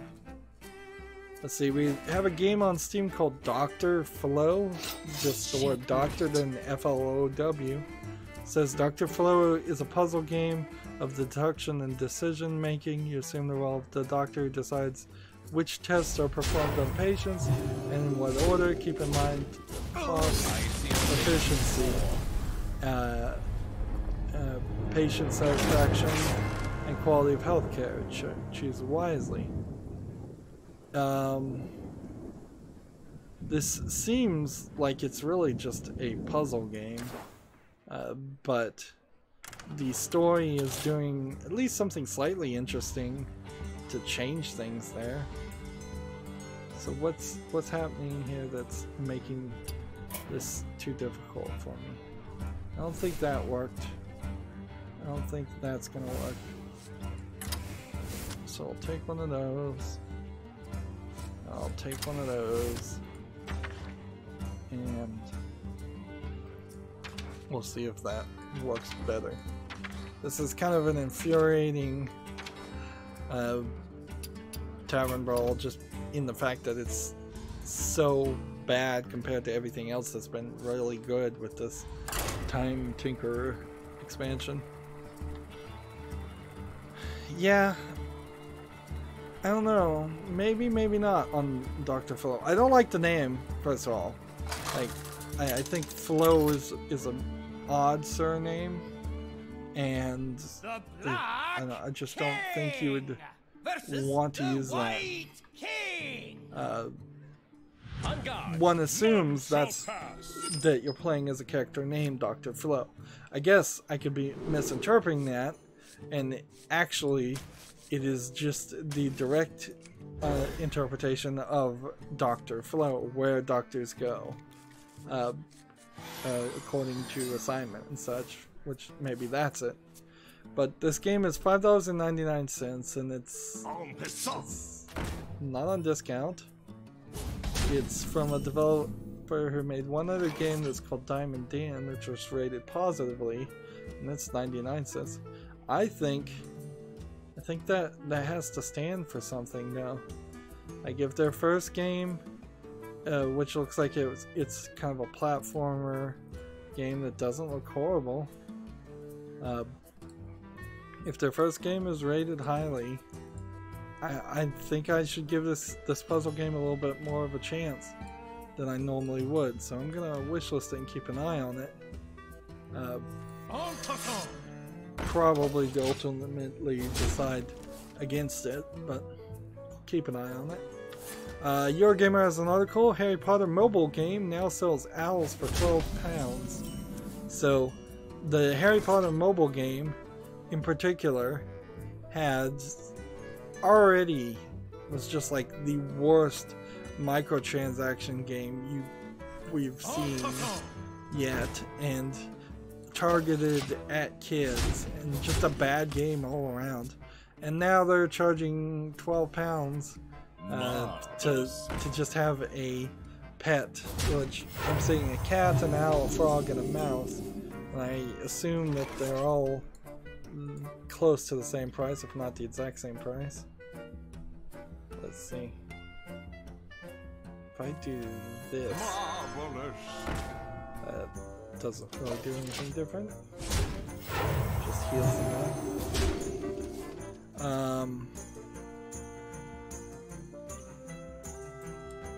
Let's see.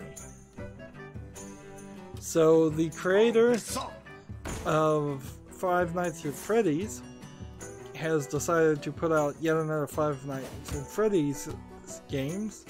It's called Ultimate Custom Night. It says, welcome to the Ultimate Five Nights at Freddy mashup featuring 50 selectable characters and then custom difficulties.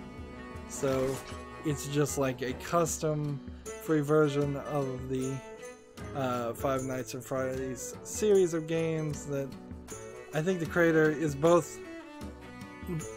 He really would love to be done with creating them, but he's also had basically no success otherwise. So he can't be done with them. So yeah, he's just in this weird position. In the trailer, he's got all these famous YouTubers getting jump scared, and I don't know if they're really even famous YouTubers, just streamers of some sort. The game is free, so maybe I'll put it in the wishlist just to someday maybe go through all the Five Nights at Freddy's games. I don't think I probably would waste my time on it. Like, Five Nights at Freddy's is really just a really early meme game before the internet really knew what memes were in the larger numbers of internet users, and probably even before I really knew how memes had gotten. So yeah, I can definitely see arguments against not wasting time and playing a meme game like Five Nights at Freddy's. Let's see. What are we trying to do here? Job's done. Try that. Next game we have on Steam is called Ashes of Ark. It says it's built exclusively for VR. It looks like it's a VR first-person shooter of a game with no textures. So basically an unfinished asset flip. Again, I guess I'm using the phrase asset flip more now. I was trying to just say very low effort games, or extremely low effort games, but asset flip is just shorter on the tongue. Ashes of the Ark is 20% off for $15.99 for something that I wouldn't pay 50 cents for from the looks of it. So let's move on.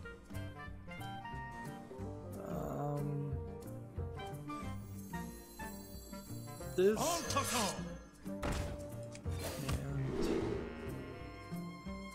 let's see, this.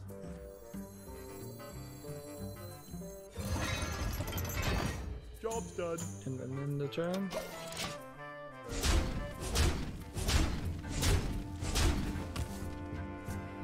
We have a game on Steam called Justice Legion. It says it's a strategy action indie game. To me, it looks like a Windows 95 top-down shooter effort of a game, half finished or just ugly in general. $2.99 again for a game I wouldn't pay 50 cents for. First game from this developer. Moving on. Couple PlayerUnknown Battlegrounds bits of news. PlayerUnknown Battlegrounds dropped their lawsuit against Epic. Epic seems to have enough of a legal team to get away with the slightly shady stuff it seems like they actually do. So that does not particularly inspire great confidence for the, in this case, Korean copyright laws. But then there is a bigger issue that Tencent also owns in part both PlayerUnknown's Battlegrounds company and Epic. So yeah, that's one thing. And then Rock Paper Shotgun has an article, PlayerUnknown Battlegrounds makes event passes less Steam. Let's see. Knight to F6.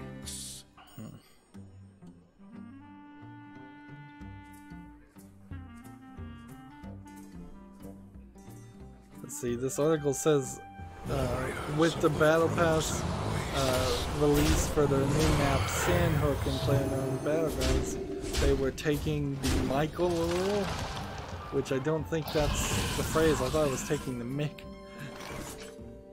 It's not something that's particularly used in the United States as a phrase.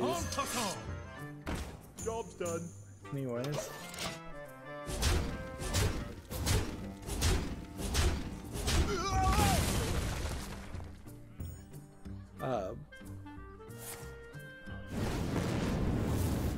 Apparently the Battle Pass made it made you like made it easier to get XP and get more of the cosmetic things in PlayerUnknown Battlegrounds. I don't know how many people are really playing Battlegrounds.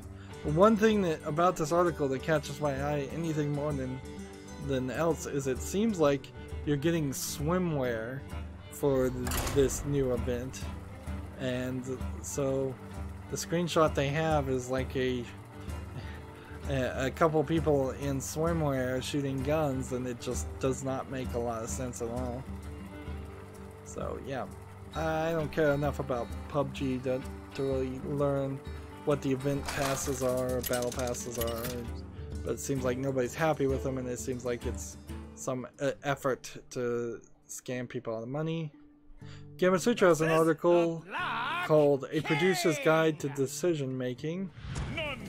Might be an interesting article. The quote here I have is, part of the role of the producer is to make both prompt and high quality decisions and to help people around them do the same. There's a paragraph talking about automation, which and checklists and A/B testing, and they're mentioning the paradox of automation. There's another paragraph talking about choices. Job's done. 3 choices. They break it down to continue what you're doing, stop what you're doing, or do something else. There's a paragraph about choosing over optimizing things or instead of satisfying the criteria and not optimizing. There's a quote, if you are ever wondering whether to spend more time over a decision, consider the cost of waiting versus the cost of being wrong.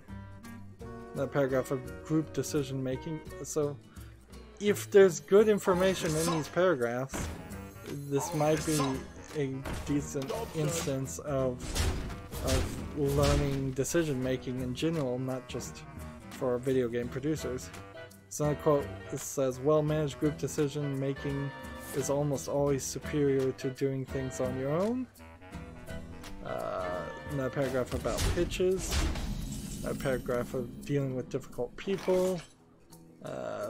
another paragraph called "People Again," because that is going to be the main thing you're going to have to deal with over and over again is people, difficult or otherwise. Job's done. Particularly if you're a producer. So yeah, that's probably not an article I'll read, but it's probably one I should read. Of course, as a solo YouTuber who has nobody working under them, being the boss of myself, I kind of just do whatever I want, and I know I'm going to do whatever I want, so I'm a bad manager of myself, clearly. Let's see. If I play this, and then I guess play this, and then do this,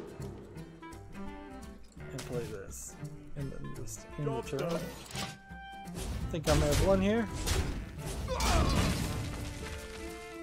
Gamer Citra has an article. Blizzard adds a positivity-driven endorsement system to Overwatch. Blizzard has introduced a new report-like option in Overwatch, but instead of being used to call out unscrupulous behavior, the new endorsement system focuses on rewarding players for positive interactions instead, which is a pretty easily gamed system, definitely. Let's see, how can we do this? Doing that. To F6. We can do that. And we can take this. Then return.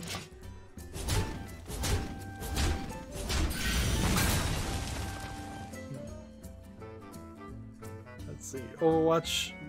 I would imagine Overwatch is going stronger than PUBG is.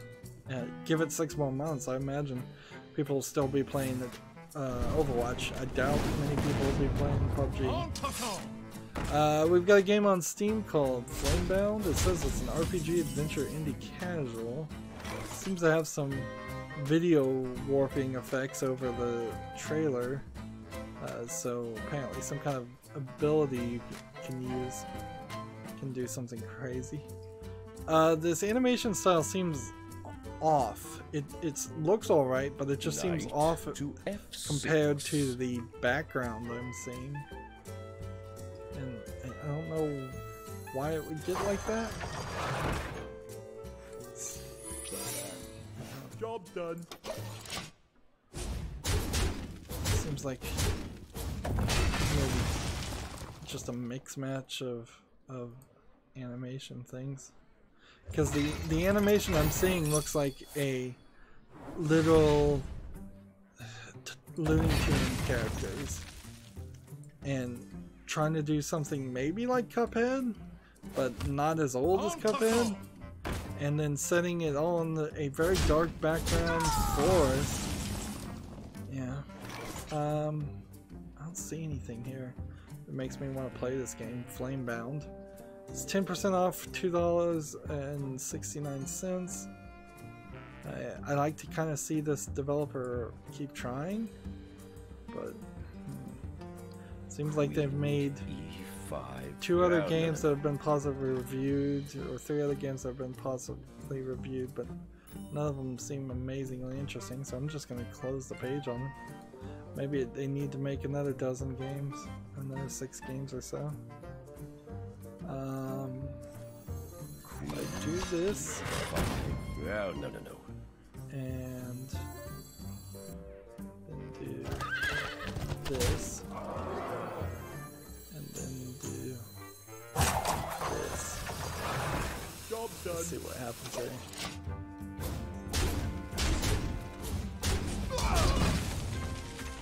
Let's see. Eurogamer has an article. Tunic hides instruction manual pages for the game you're playing in the game you're playing. Inception. So this game, Tunic.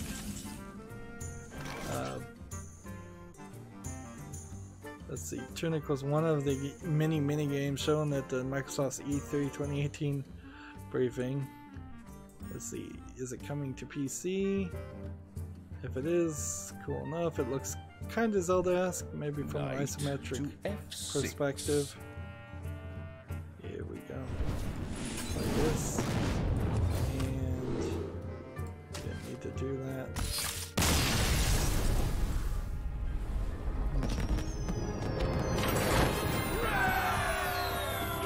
Let's see. So, yeah. Tunic's not out yet though, and so this is your gamer talking about and hyping up a game that's not out, so no reason to really talk about that. Gamer Teacher has an article, Get a Job, Deep Silver Volition is hiring for a UI artist. That would be in Champaign, Illinois. I feel like we're at this point saying the same jobs over and over again every couple of days. There's a game on Steam called Europa, Y-O-U-R-O-P-A. Let's see. It's an indie action-adventure 3D platformer puzzler. Looks slightly interesting, although maybe it's just a really pretty asset flip too, because you're kind of playing as a custom character that looks like sort of like a gingerbread man or some kind of round-headed character. And then you're walking around areas that don't seem like they quite match with, well, they definitely don't match with your character, but they don't seem like they match with each other either. You're just in this random world of floating islands, and almost any game where you see floating islands, you know that the level of development wasn't quite there. The enemies don't really match the scenery either. Let's see, it seems to have some kind of tagging function, spray painting function that also plays a role. Let's go and disenchant all these. So once again, it was rather easy to get all the daily quests done on the European, well, yeah, the European servers. Europa is 20% off for $19.99. Seems like it's really, really expensive, but I'm gonna put this on the wish list to keep an eye on it, but I'm really leaning towards saying no to this. Like, this doesn't look very good. It seems really expensive. Yeah, I'm gonna say no to it. I'm not gonna wishlist this game. It's the first game from this developer.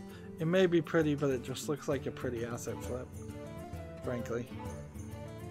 So we're in a bit of a weird position because there's still enough news.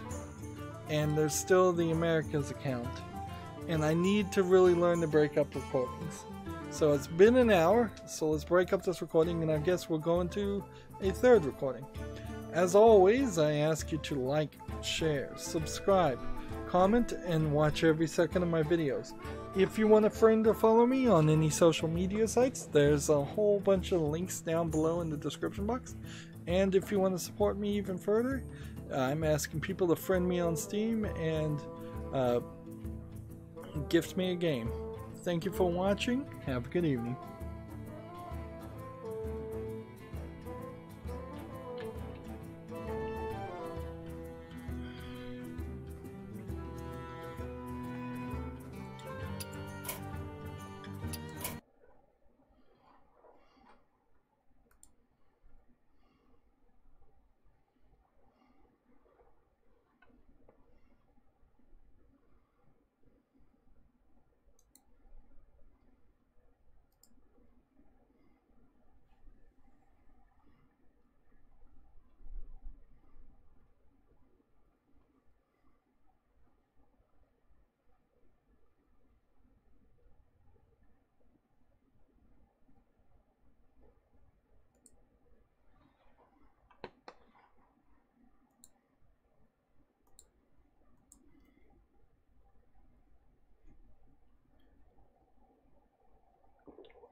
Welcome to my end.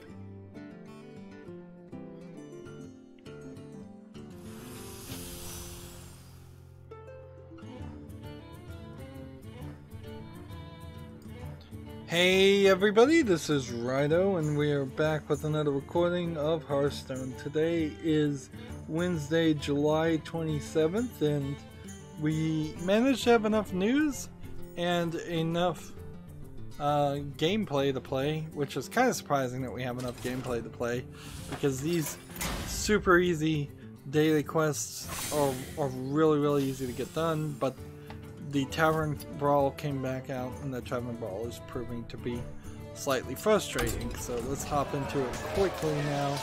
That's kind of all I need to do is succeed. Maybe I should just play as this. Let's see. Hunter. And then we'll try that. Let's see. Play a minion, play 7 1-cost minions, summon a queen.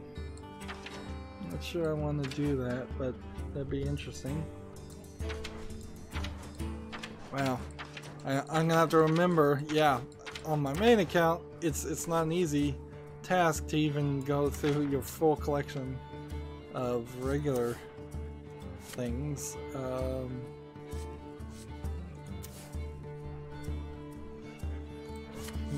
If your deck has no minions, fill your hand with hunter spells. I guess we could try that. But I'm not sure that's actually true.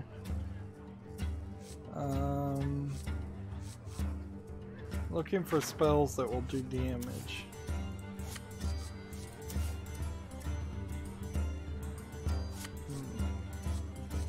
5 damage to a minion, 3 damage to a minion and the hero. I'll take that. Let's see. Deal 3 damage to a minion, summon a wolf. Give a beast +3/+3. Killed command isn't probably that good.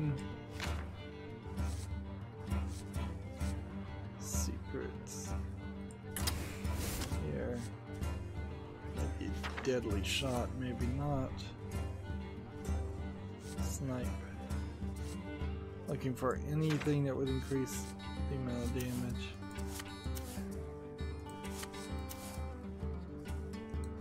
Deal 3 damage. Explosive trap. Let's see, that's like 6 right there. Not a lot of cards actually doing damage. So I'm gambling here on this hunter deck. Normally I'd just be playing with the mage deck yet again. But I'm gambling to see if maybe the hunter special ability every turn could... No, like the hunter special ability won't even play a factor. This was a dumb move. This was a dumb move. Alright, well let's start talking about games, and I guess I'm starting on a...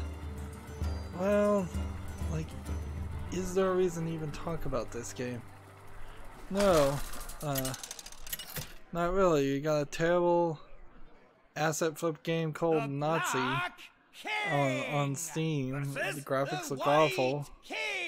On guard, none shall like, pass. no real reason to even have mentioned the name.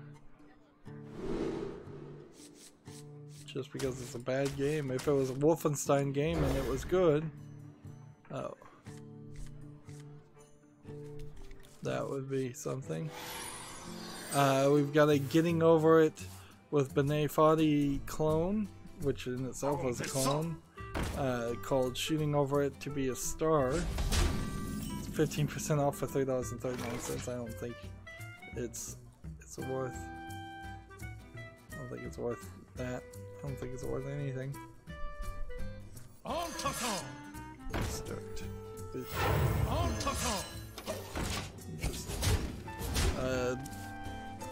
Resolution, dots per inch, again back to the way it needs to be to play Black Mirror. I did get 3 recordings of Black Mirror done, so I'm not super upset with my progress, but getting like 3 hours of footage for 3 days or less of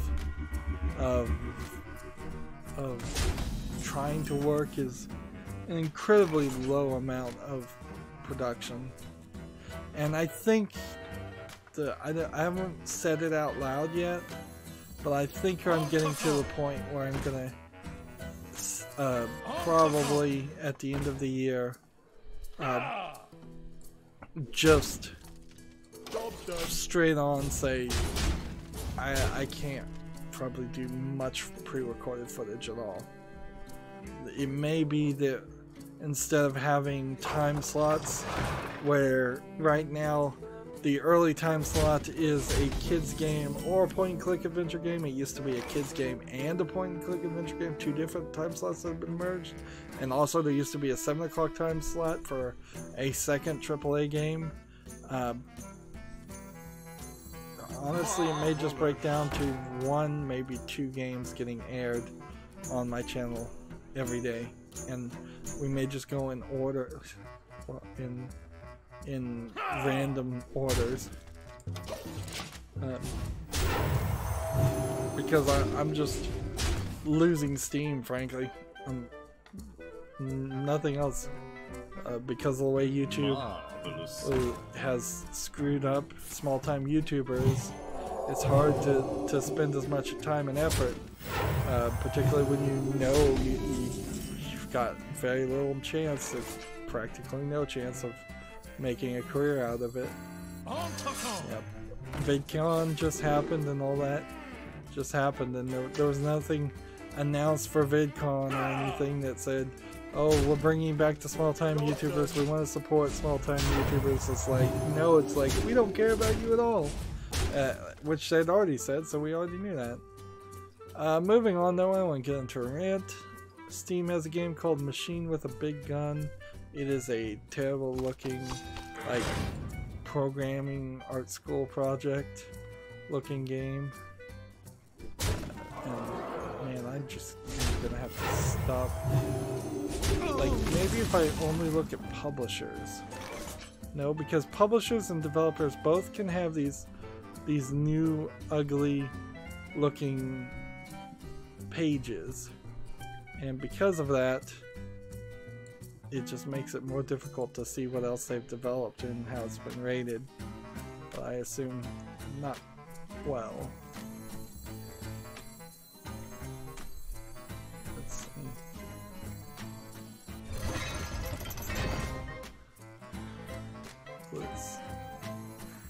How do we want to push this way? Because this one guy has been silenced. That's done more damage than anything else. We've got a game on Steam called Quattro, Q-U-A-R-T-O. So I guess it's not Quattro, it's Quarto. Mispronouncing it for a Spanish word there. Quarto is a subtle strategy game and the simplest rules with more than 1 million units sent, and this abstract game is a masterpiece with worldwide fame. I've never heard of it, but it looks interesting. It looks like some kind of 3-dimensional checkers chess or something. That being said, the video game version of this doesn't seem like it's adding too much, and it feels like it is just a cell phone port of the game. They want $6.99 for it.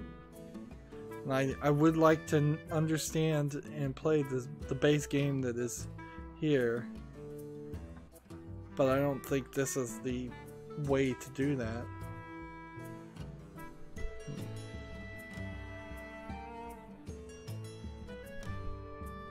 Let's see.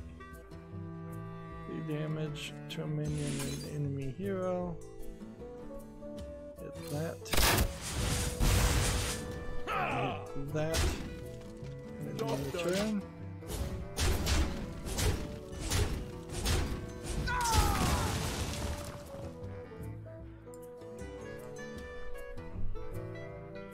Ah, yes, I didn't talk about that. Checkmate. Let's talk about This was big news, and I should have talked about it in the last recording, and I forgot about it.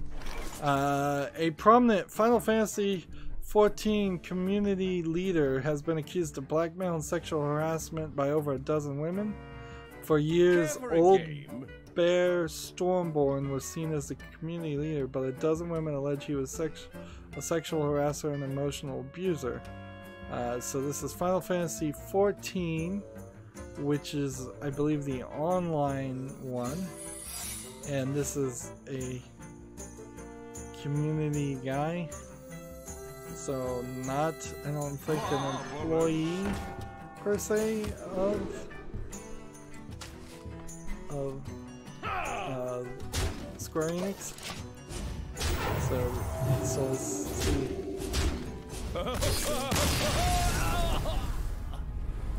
This is, of course, one of those hashtag #MeToo issues where, let's see. Yes, Final Fantasy is the MMO. We're done with the daily Town Brawl. I'm gonna stop playing the Town Brawl because I do not like it. Still, we haven't gotten any indication on Hearthstone that there's a new expansion even coming out pretty soon. Like, it'll be rather surprising. It'll be surprising either way they do it. If they announce, hey, there's a new expansion coming out today, or if they say there's a new expansion coming out in 3 weeks or 6 weeks. Just the way it's been handled has left a lot of room for some weirdness. Mark those. And so we just now need to play dragons, so let's find our dragons deck, which I think I made a dragons deck for every account. I think it's this custom mage, so let's play that. Let's see. Trying to skim this article, like, let's see, blah blah blah blah blah. This is really not the kind of article where you just say blah blah blah. It's like the entire article is apparently a Jane versus Rexa. Let the hunt begin. This is one of those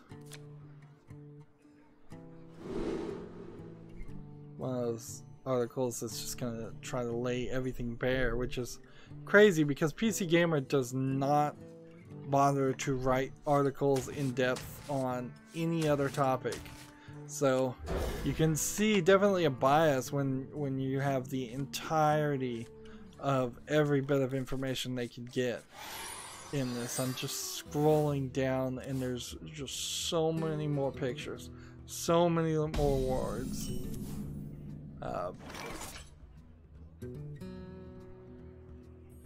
Yeah, okay, there, I'm done. And 25 pages if it was printed out on paper of this article. What to do? And all it really boils down to, from best I can get from skimming, is it's an accusation, believable accusation. Frankly, almost every accusation is believable. I heard on a different YouTuber somebody make the claim that if a number of accusations come out, or if it's consistent accusations are coming out, then you have to assume that the person is guilty, just because so there's like some kind of general metric, which doesn't really work, because there's certainly ways you can conspire to make a certain number of accusations, or just have one person make a false accusation and then a few hours later a different person make a similar false accusation, because then it starts to look like a pattern even if the person's never done anything wrong. Not that I'm saying this person hasn't done anything wrong. Honestly, none of this really has anything to do with anything. It seems like they're labeling him as a community leader is a over description. It seems like this old bear Stormborn was probably just a leader of some kind of, you know, Final Fantasy group. Maybe he founded it. And maybe he didn't do things though appropriately. Maybe he was extremely young and said some things, but who knows? Like, I can't really trust any of this because I don't trust PC Gamer, and I actually do want to believe it innocent until proven guilty, and I don't even know if there's any guilt legally to speak here. Like, somebody was a jerk, somebody called people names. That seems to be all that I could skim out of it. Somebody was saying misogynist things in a video game. It's like, if we're getting down to the point where every person who's ever said something they really didn't mean in video games is forever going to be labeled as a horrible human being, unable to live in society or be treated like a human being again, well, then I think every single video game in the world is in trouble, because if you were a kid and you were playing video games, you either did or said something at some point that you probably shouldn't have. There are certainly types of people that wouldn't realize that's the case, and there are certainly types of people that would realize that is the case and still not admit it. But I think if you're being honest with yourself, if you've wherever kid you've said or done something that was inappropriate, like I certainly know, maybe not in video games, but I certainly know in my youth I have done things that I've come to regret later.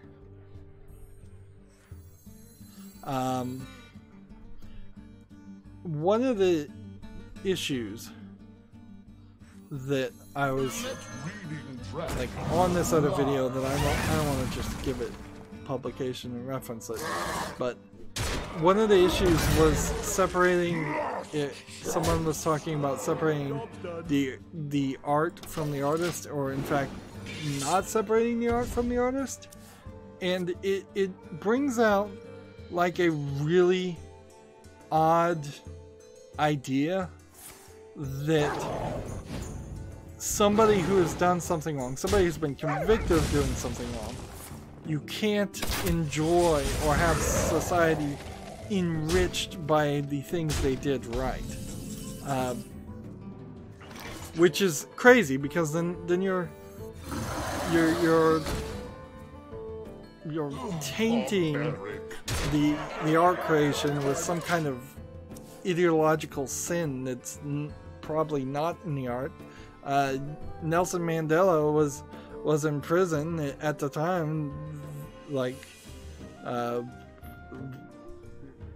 could you make this argument if he was in prison right now and say, well, anything he's ever said or done that people agree with is null and void because of one thing? I mean, it literally gives no hope. And if you want to rehabilitate people in any form or fashion, the number one thing you have to do is give them hope that they would be allowed back into society, accepted, and that they can contribute to society. If you don't give them any hope, then you're just going to have recidivism, because they're going to, if you're telling them you're a criminal and you're always going to be a criminal, and you have no chance of not being a criminal in our minds, then guess what? They're going to act like a criminal and be a criminal still, because you haven't given them a path to a better life or better actions. And frankly, it gets ridiculous if you're the type of person that's going to try to make somebody apologize every single day for the rest of their life and bow and scrape and just forever be defined by their one mistake. And it's certainly highly political too. Who gets forgiven and who doesn't swings quite a bit depending on your own personal political views. But I'm getting into a political rant, so I probably don't want to admit. My point here is you've got to separate the art from the artist because they're different things. It's just that simple. Do I have a spells deck? Or am I just going to play Spiteful Priest? Because I've got a lot of spells I need to play. I can play Secret Mage. Let's try that. We've got a game on Steam. I believe this is a Chinese only game. Yeah.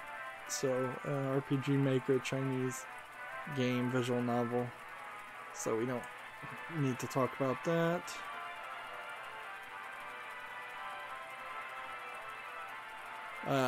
Somebody's got a game on Steam called Overlook, local multiplayer game up to 16 players. It seems not to be much of a game, although they seem to have sort of tried to make it look a lot better than it really is. Jaina versus Jaina. Says players split into teams. You play as an infected robot, or you play as an overseer to seek out and find infected robots. And then there's these robots with light bulbs for heads walking around, but you're looking at them from the top down. Doesn't seem like it has enough of a concept in itself. And see, that's gonna be the main issue. This developer's made several other games that one of which has got mixed reviews. They want $13.49 for Overlook, a local multiplayer game. That's the name of it, by the way. Overlook : local multiplayer game dash up to 16 players. 10% off for $13.49. No reason to look at that. Let's see. PC Gamer has an article. Corsair makes a major move into streaming with an Elgato Gaming acquisition. So, let's see. Corsair today announced it's acquiring Elgato's gaming division. That's pretty much all that needs to be said about that article. And in comparison to the #MeToo article from PC Gamer, this article has 5 paragraphs, each paragraph holding 3 sentences in it at most. It has one thumbnail picture, and that's it. So, a somewhat big industry thing gets kind of nothing as far as coverage. #MeToo movement, which at best is a just overall movement that is general news. News that you could easily argue shouldn't be reported by PC Gamer since they don't cover general news too much, but since it involves somebody on video games, maybe. However, the amount of time and coverage put on it certainly significantly different.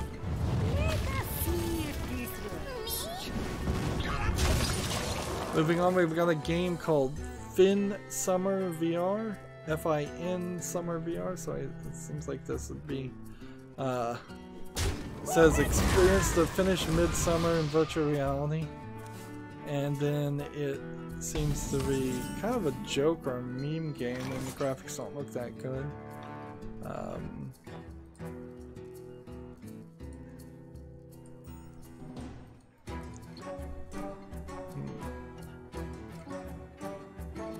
Yep. For this VR game, they want $8.49. We have many secrets. Darn it, played that out of order. I should have played this first. It's the first game from them, 15% off, $8.49. I don't think anybody really needs to play Finn Summer VR. Although it would be nice maybe to learn about the Finnish society a little bit more. We got a little bit of that from Witcher 3, but in a fantasy realm, so not a lot. Let's see, we've got a game on Steam called Labyrinth of Umbra, and looks awful. Looks like just awful. It's gray, just gray everywhere. The entire screen is gray. Seems like it's random Tetris pieces of gray designing a puzzle, but it doesn't even look like you stay within the edges of the puzzle, so I'm not sure if it really is a puzzle at all. An incredible discovery! It may very well be that it's actually For Dalaran. something completely different as far as how the game is supposed to play. But there's nothing here. It's 99 cents, no discount for Labyrinth of Umbra. Today's been quite a list of games that have been pretty bad quality. Labyrinth of Umbra, by the way, the only game from that developer. So in the middle of the Steam Summer Sale apparently seems to be the time to release highly expensive bad quality games, because we didn't really see a lot of that earlier.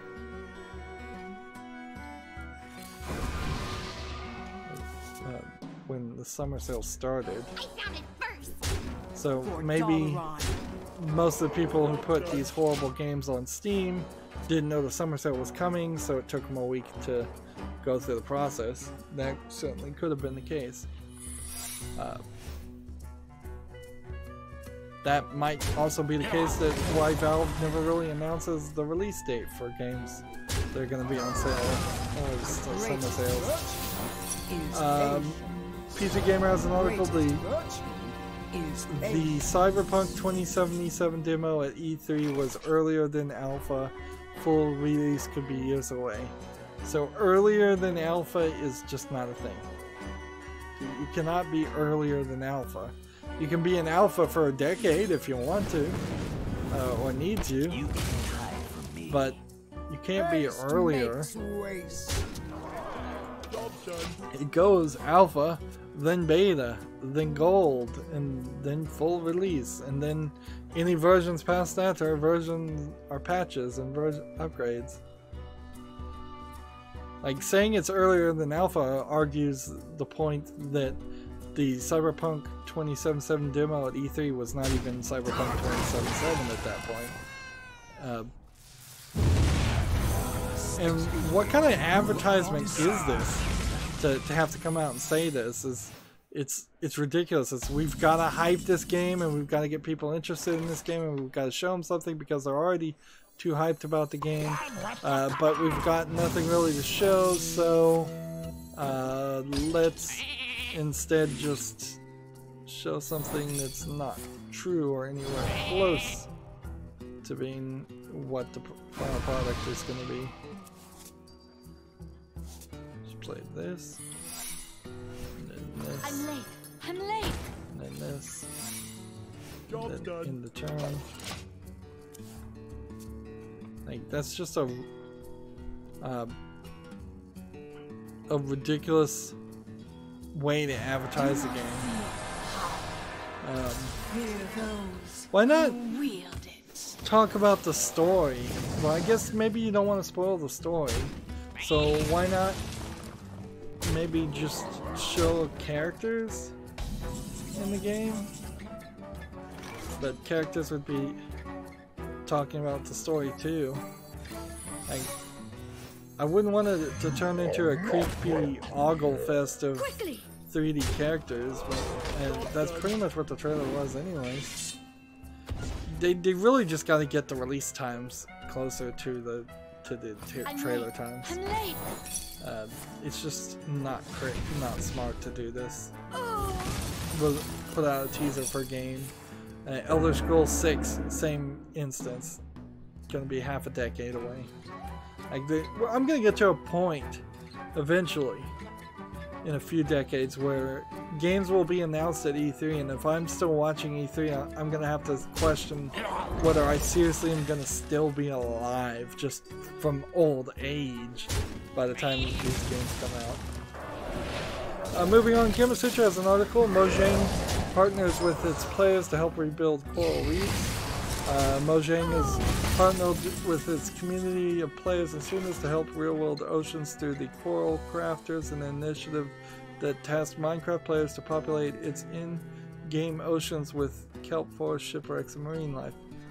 It's another instance of studios working together with their community to raise money for charitable causes, as Blizzard did back in May with the release of the limited edition Overwatch skin, with the proceeds going towards breast cancer research. So that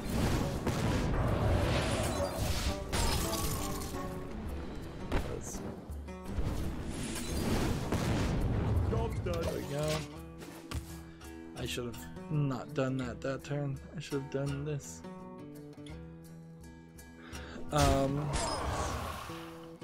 The initiative will begin with the Minecraft update Aquatic, which brought an array of this.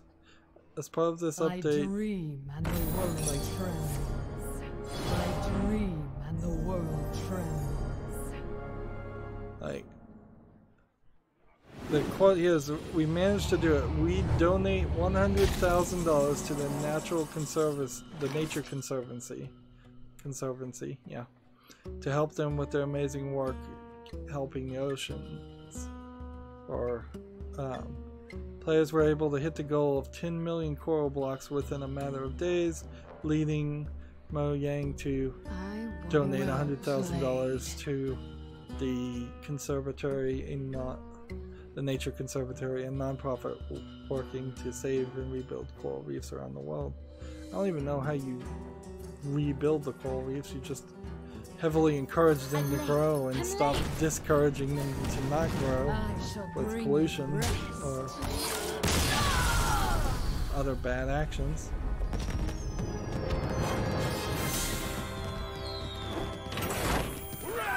We're making progress towards the number of spells we need to play. Yeah, I need to play 18 more spells, alright. PC Gamer has an article, Pro Overclocker DER, the number 8 AUER, which Durator?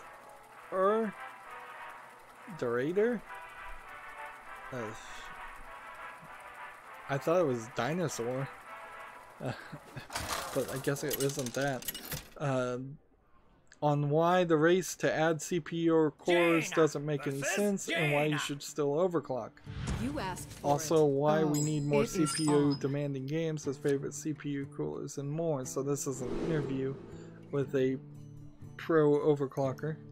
I heard a story on the Giant Bombcast about how one of the Dota teams got caught having macros and using them during tournament play for probably not a very good reason to even use macros in the first place to cheat, but it was kind of funny because they're talking about macros, and here I'm running a macro every now and then during the Steam clicker sale because I'm not going to mess up the arthritis in my hands just to play the clicker game.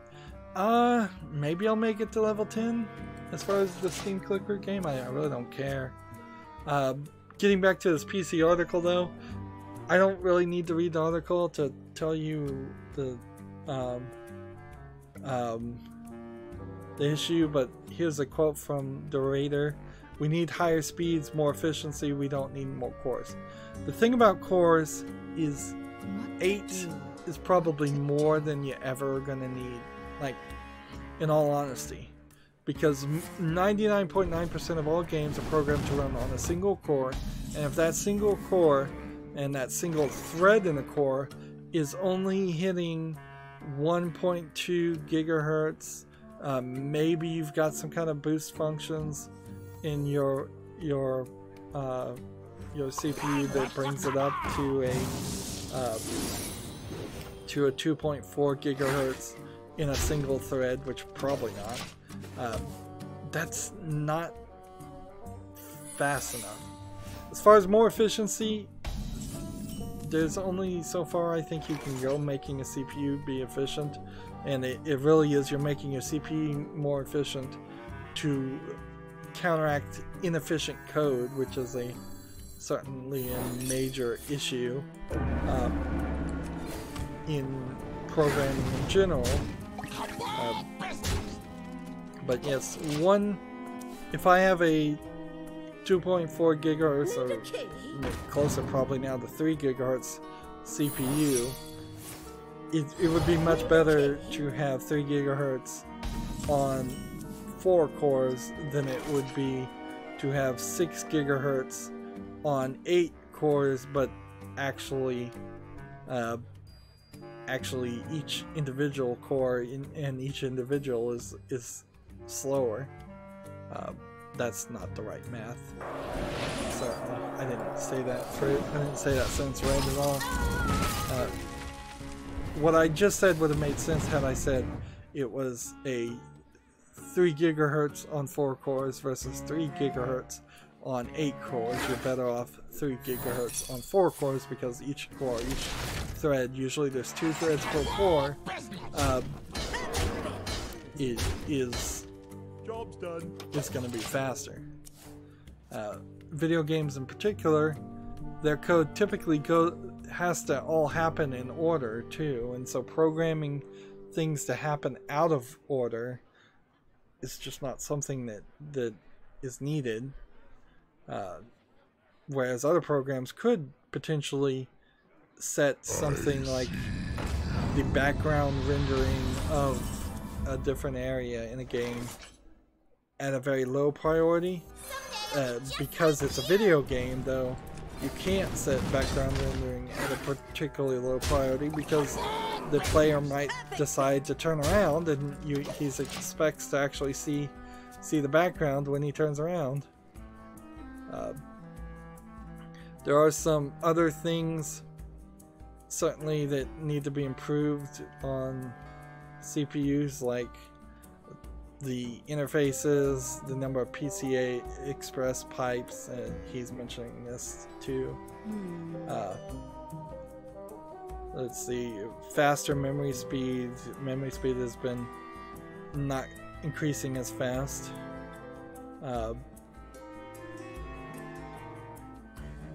He's talking about overclocking an SSD. I wouldn't recommend going that extreme. I don't think you really need to overclock in general.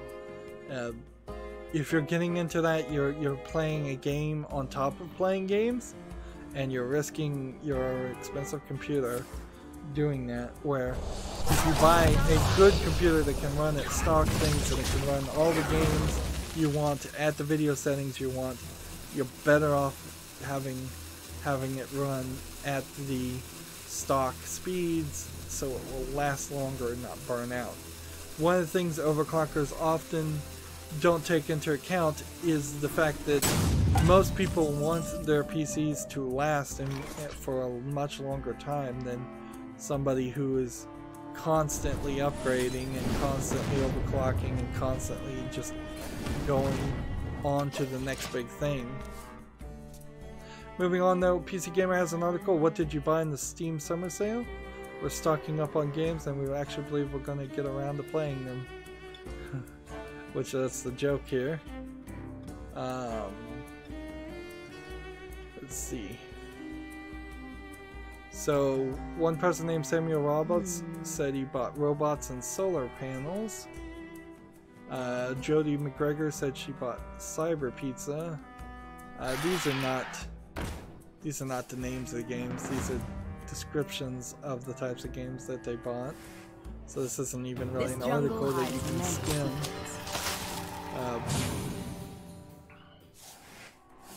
Let's see. Like, one of them said they bought, I guess the Left 4 Dead 1. Tom Sr. said he bought a bunch of anime nonsense. Terry Wilder just says, I'm sorry. And he said, I bought a bunch of Hearthstone card packs for full price on battle.net. Sorry. So, like, not a good article. Like, doesn't really add anything to anything. They hear what other people spend on Steam. This is hardly a good shopping guide. It's just, hey, let's have all these people who we want to be celebrities and personalities on PC Gamer respond to a simple question so we can post an article about it. Let's see. TechRafter has an article. Phantom, F-A-N-T-O-M, announces a 5 terabyte external hard drive for Xbox One, and it is designed to plug into the Xbox One attachment. Otherwise, that's probably the only thing that makes it any different than any other 5 terabyte hard drive you could get. It does have a USB hub, and it is, yeah, of course, customized to look like the Xbox One, like it belongs with the Xbox One. 5 terabyte hard drives in that size, I guess fine nowadays. I guess there's enough space for a 3.5-inch hard drive. It probably isn't the greatest one, but you probably don't even need a great 5 terabyte speeds. If you're going through USB 3.0, it's still going to be kind of slow, and the hard drive can be a little bit slower. I'm not sure what the real world experience would be playing like Xbox One these days. Whether you really need a 5 terabyte hard drive, or whether this is for the most extreme cases of people who download games and keep them installed on their computer forever.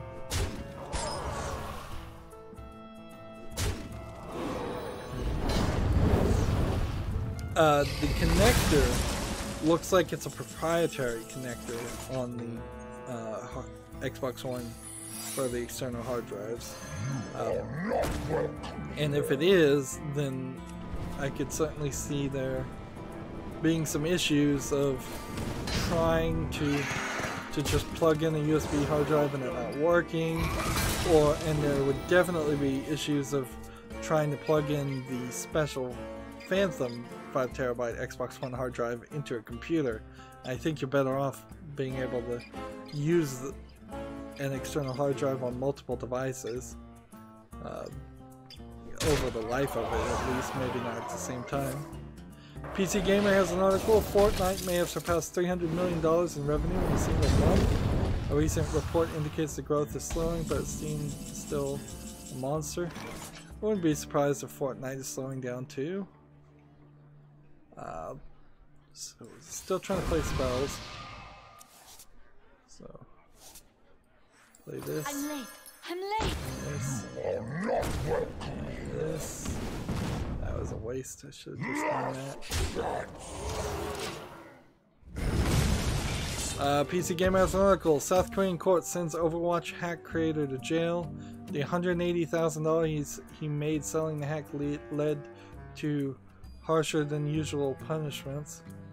So yeah, South Korea is serious about esports, and if you're programming hacks or something, you're going to jail in South Korea, where most other countries you probably wouldn't. You get a fine at most if you're even caught, or if they even care to investigate.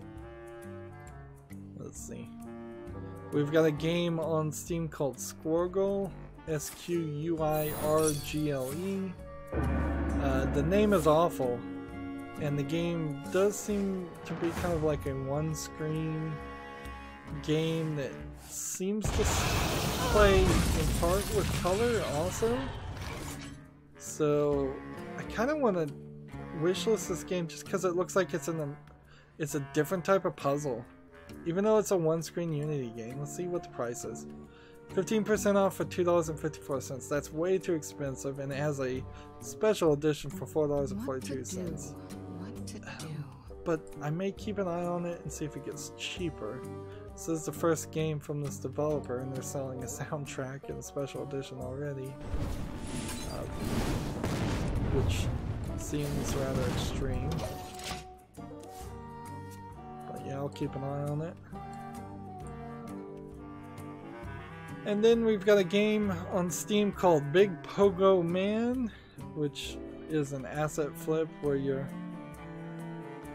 playing a character on a pogo bouncing around what I assume was pre-rendered or just randomly placed items. It almost seems like a game. Items are floating in the air and you're supposed to pogo your way up these floating items to get higher and higher. But it's just too much random stuff to believe that the game is actually original art or original concepts. 10% off for $4.49. No reason to wish list that game. And of course, I don't know why I'm even bothering to check anymore. It's the first game from that developer. We have many secrets. Let's see. Gematsu has an article. The World Ends With You, the final remix, launches September 27th in Japan. It's a Wonderful Bag limited edition announced. This is a Square Enix game. Maybe it's only for download. I would like to see the final remix come to the West, and I'd like to see it come to PC. I did definitely want to play the game, the World Ends With You as a game, because it's this, I think, anime-esque rhythm game. Slight visual novel aspects, but not too much than that, I think, if I'm recalling. Like, there's definitely entire games that I saw advertisements for like 10 years ago, and I never got around to playing them, and I'm still thinking to myself, man, it'd be nice to have tried that and played that. For $1.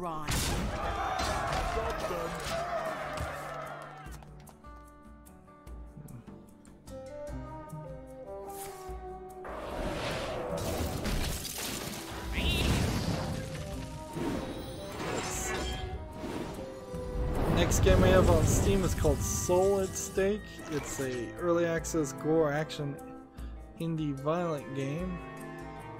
Let's see. It's a Oriental themed 1 vs 4 survival horror game. It has mixed results. It came out June 26th, and it has already 62% of 331 user reviews in the past 30 days rated positively. So it seems like it would almost be a good game, but not quite We there. have many secrets. For $1. Just like I'm not gonna win yet. If there's a single player story where you were in a Asian area, I don't even know why this is saying it's Oriental thing, but it could also as easily be set in old England. Like, the concept of hide and seek and chasing after ghosts would make a nice horror game. There's plenty of those out there, but there's still room for them. A lot of them didn't come to PC, a lot of them are extremely old now. We get a lot less now. As far as Soul at Stake, it's multiplayer only, early access, 40% off for $10.79, and even at that price, it's not getting very well reviewed. It's a simplified Chinese game, so, you know, every time I see a Chinese game, I suspect that it's not done with the most care or quality, and it was the first game from that developer. Have we played enough spells yet? Nope, still need to play about 7 spells. PC Gamer has an article. The team behind Alien Isolation is now working on a first-person tactical shooter. Creative Assembly is currently recruiting for an unannounced IP. So Creative Assembly, I guess, is known for the 2014 Alien Isolation game, which I guess didn't have anything to do with the Gearbox Alien game, or wasn't that, or was that the Gearbox game? I will fight with honor. They kind You of asked needed to get past the Gearbox Alien game and just continue to make them.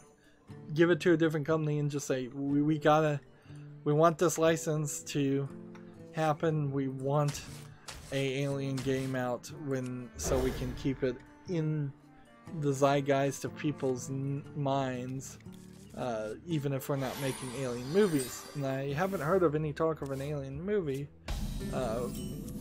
coming out in the next year or so. I think there's one sort of in development, but that's kind of it. No guarantee that they've even started shooting. PC Gamer 2 days ago had an article, what the heck is going on with Hearthstone matchmaking? Top players saying climbing the ladder has become demotivating, if not outright impossible. So yeah, top players are not happy, regular players are not happy. Nobody's happy with the matchmaking. I don't particularly understand why the top players would have any complaint, because in theory, if you're the #1 legendary character player, you've got to beat effectively everybody in the world anyway. So if you're saying you're getting matched against people who are beating you too often, then that just means the matchmaking has been improved and they've actually found people with hidden talent that were not getting up in the rank as where they belong. So matchmaking might be going really good. It's just that the loud minority of pro Hearthstone players might just be complaining. I don't know. Don't ask me. I'm stuck here at rank 22. Matchmaking seems like it's going as badly as it always did for me. I'm not getting a lot of victories. It never have.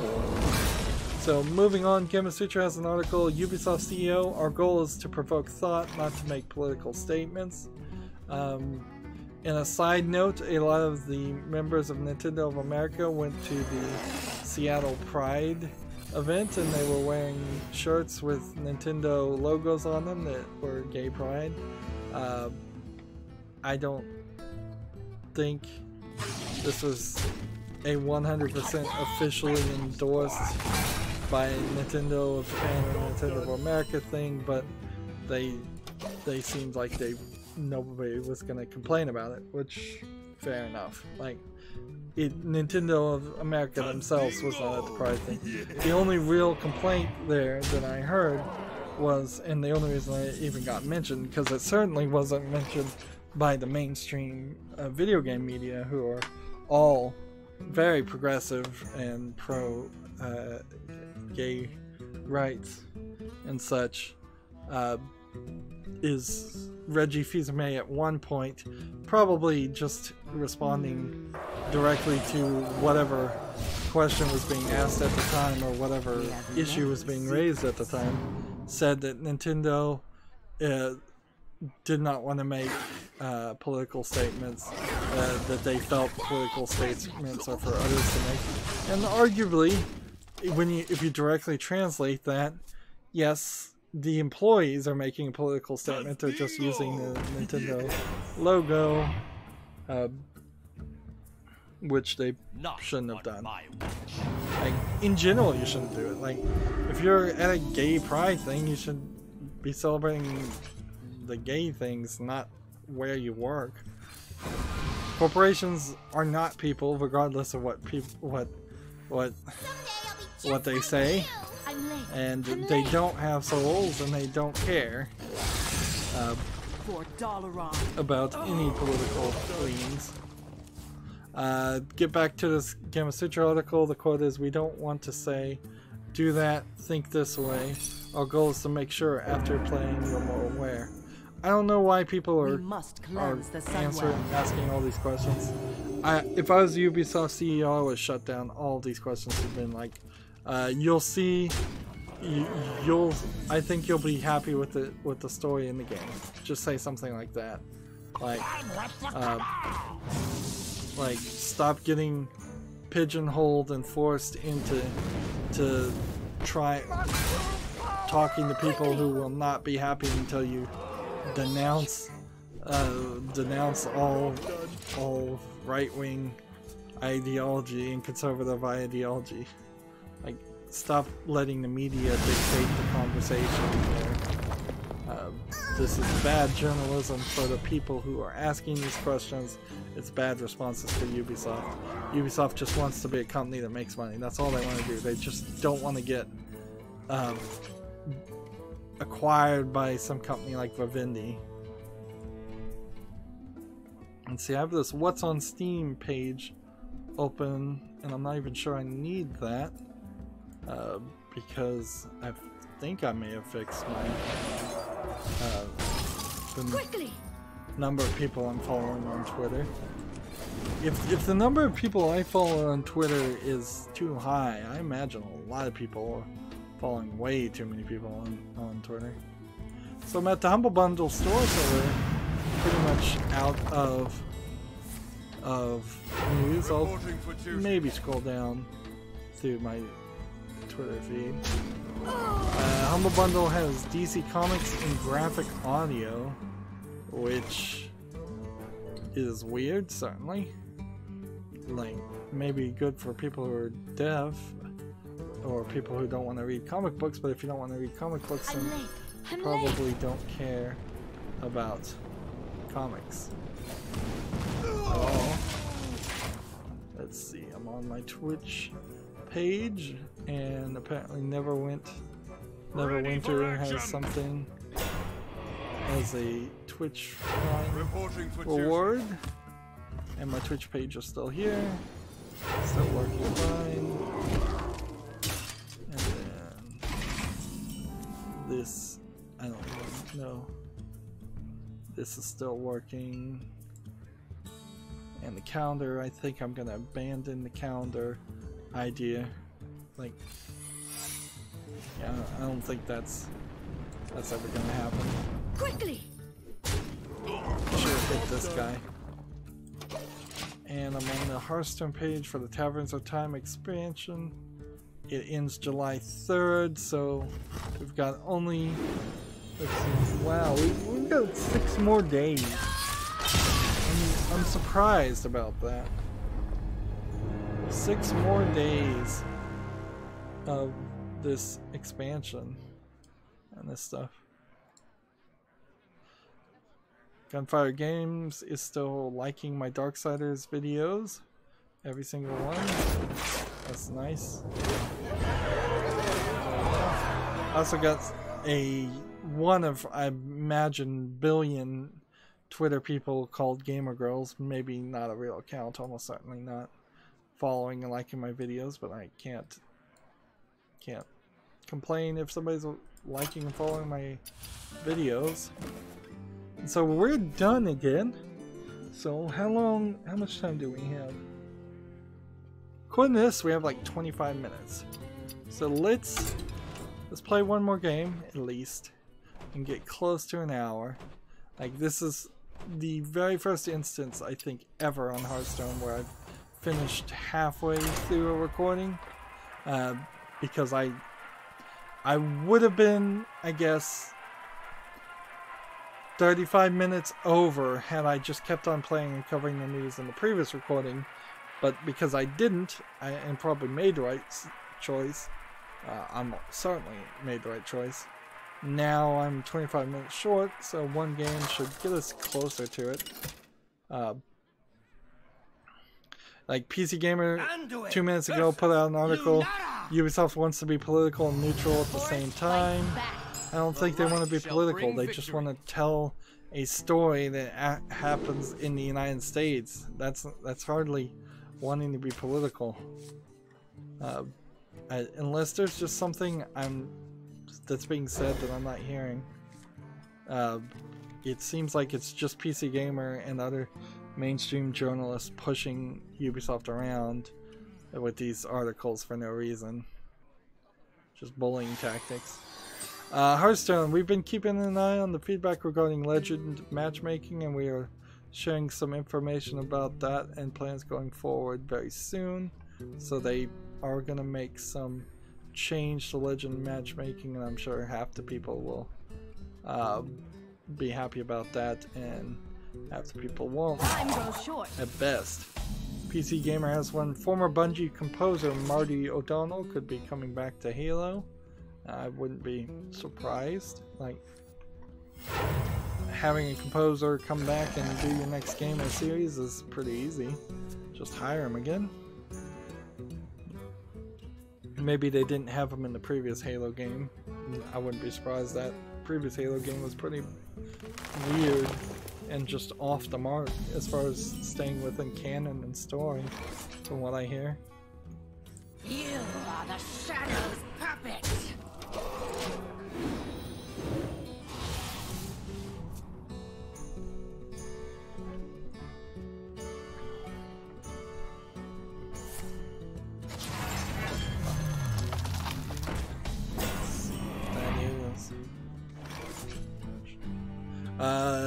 YouTube made a video, a help video, explaining content ID and copyright in their usual haphazard.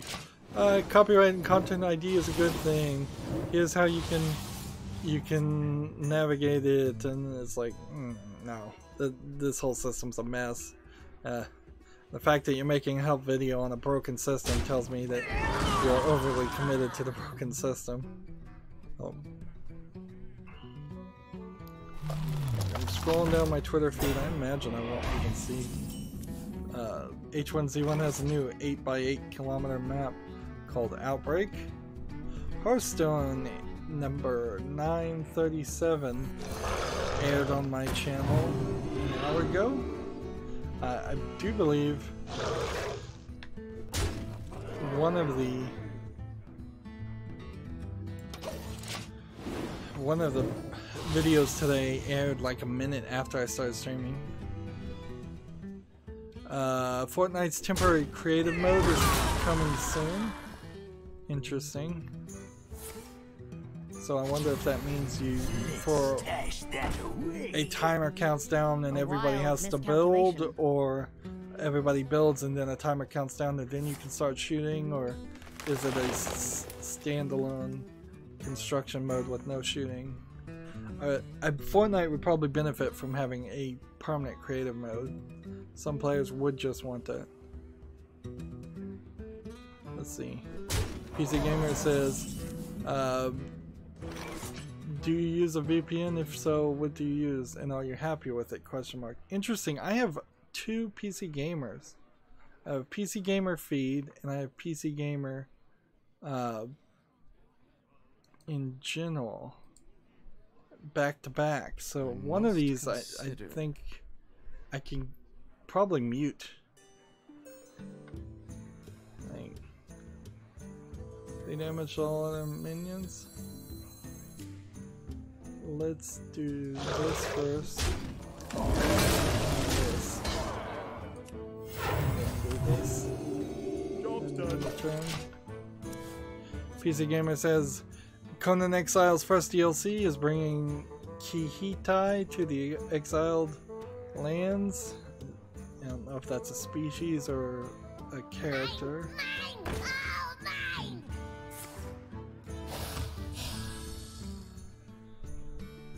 PC Gamer has an article, Telltale's old engine won't be around for much longer. This is probably just a retweet of the previous announcement as far as them getting rid of the Telltale tool.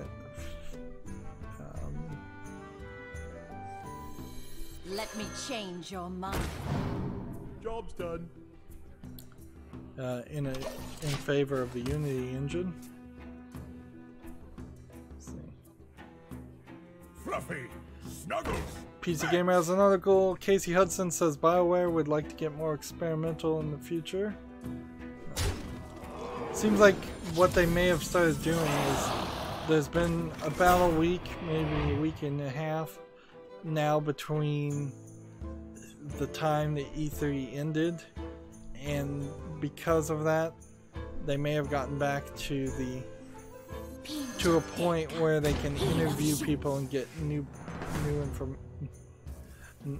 articles out of people, whereas for a couple of weeks there they couldn't do that. Let's see, if I hit them with this and this, and I can hit them with that, and that's kind of it. Obey.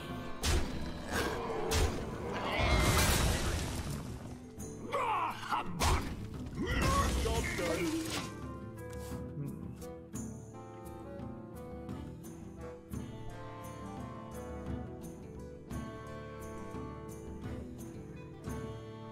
Gamma Citra has one saying Sony looking at cross-platform play possibilities.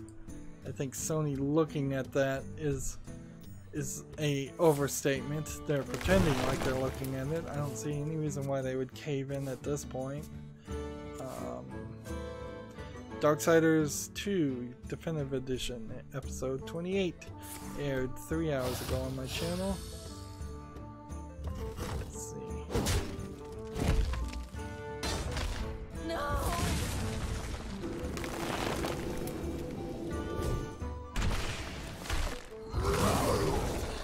Let's see. Game of Thrones Conquest players find bot exploiting user data. So people playing the free-to-play mobile game Game of Thrones Conquest. Interesting. Let's see. Medicine insects. Is someone injured? Just gonna draw as many cards as possible.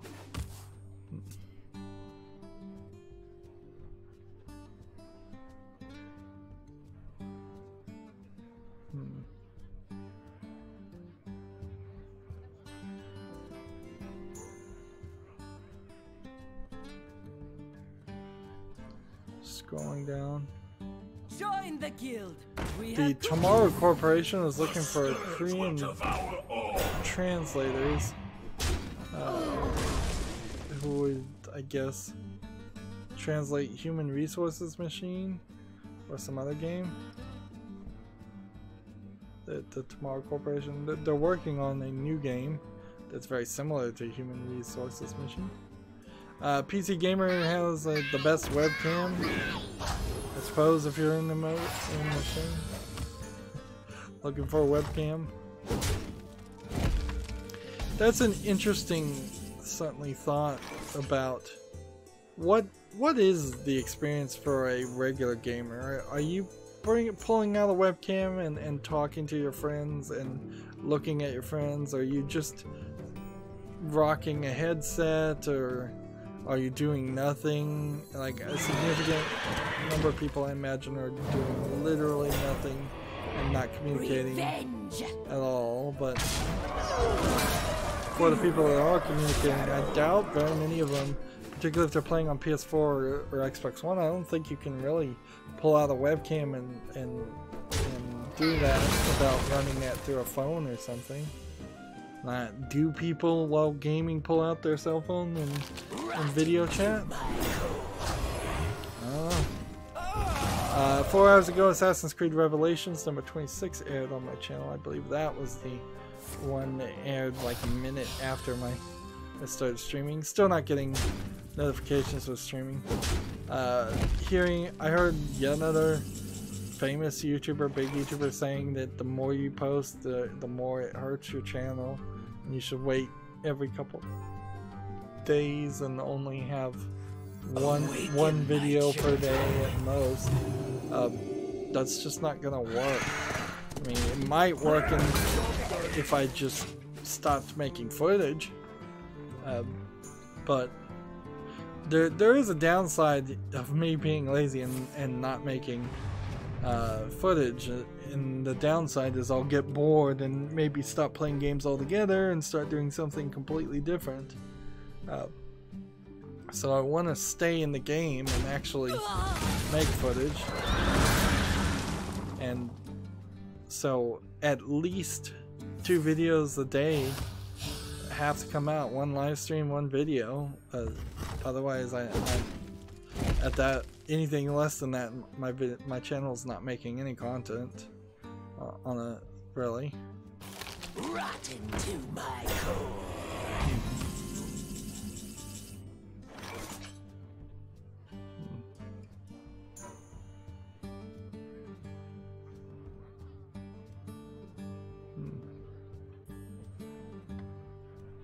Let's see, 3 damage to all of the minions.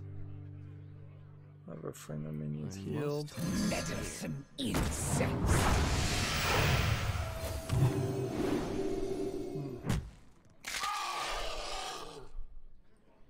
Probably should have played this first. Be gone!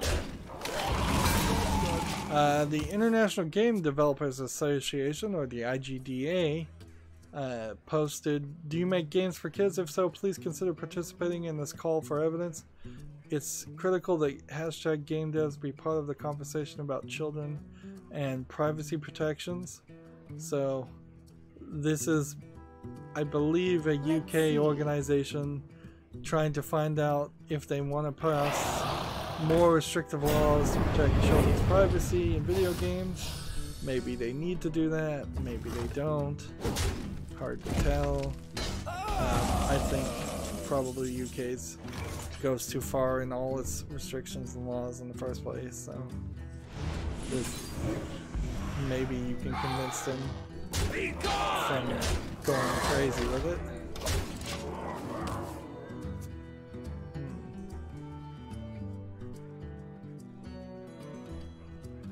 Let's see. Apparently 4 Devolver digital games are on sale. It's a bundle just through Steam. It's called Devolver Done Quick. It has Enter the Gungeon, Titan Souls, Minute, High Hell, and Samurai Warrior Classic. So it's about $22.68 if you don't own any of those. One assumes it would be a little bit cheaper if you did own. Must consider. Own some of those games, like I know I do. Summer Games Done Quick is happening right now.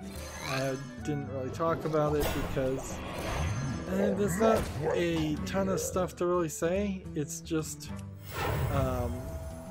well, the usual instance of the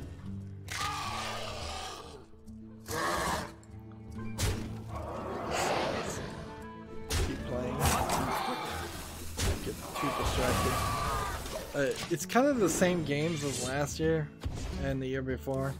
I think once you catch up and see all the games done quick, there's often not a lot to watch.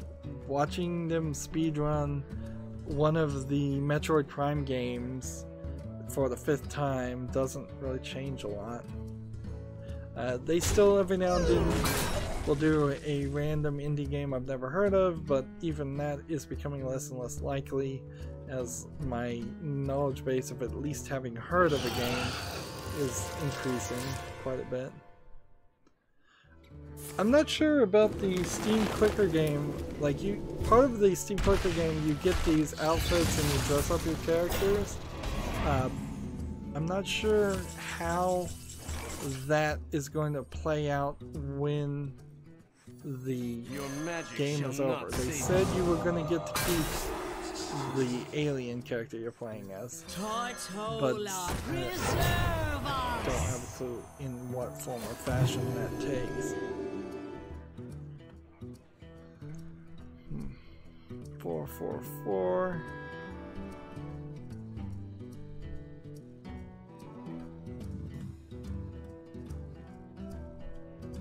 Let's see, is this gonna kill me? That's not a valid target.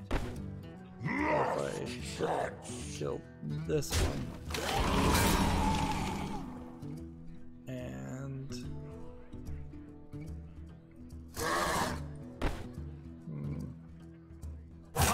in the turn there. PC Gamer has an article. Forza Horizon 4 was downloaded early, revealing the car list.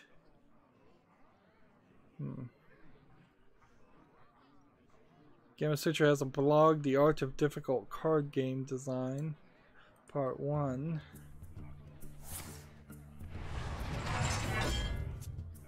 TechRaptor has an article, Norse action adventure game Finball launches this November. We'll get more information about that game later, I imagine. Scrolling down Twitter. This is not what I want to do, but I don't know any other way to stretch it out to an hour if I'm not scrolling down Twitter.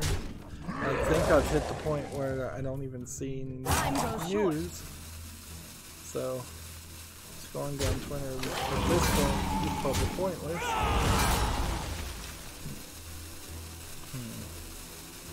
The scourge will devour all. Bonfire Studios is looking for a full-time recruiter to join their team in Orange County, California.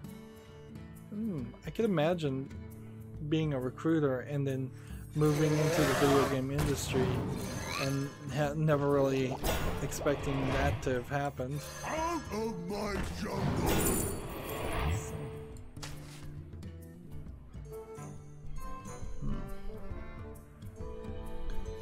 So we gotta do this.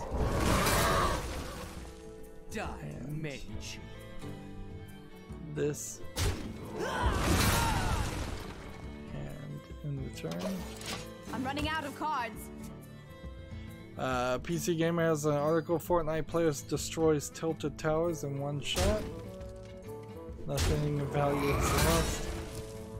Interesting. I don't know what tilted towers is, but I imagine it was something designed to be shot a lot more than once before it fell apart.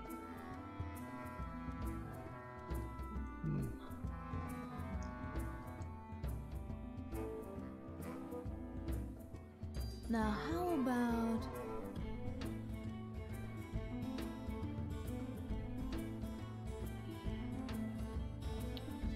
Scrolling down Twitter. Heavy Rain heads to PlayStation Plus for July. So the game before, a game made by the same people who made Detroit Become Human, is now free. And Heavy Rain never came off the PC, I mean the PS4, so you're still kind of stuck playing it on the PlayStation. I have no cards left. Eurogamer had an article, Pokemon Go player count highest since 2016 summer launch. So they're going in an upward direction, which is kind of surprising, but not amazingly surprising. Like, the game is slightly improving with every little update.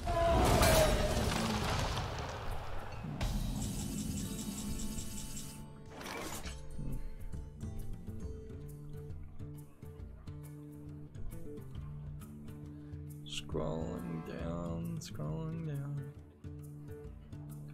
Play the game, too. Play the game. Awaken, my children.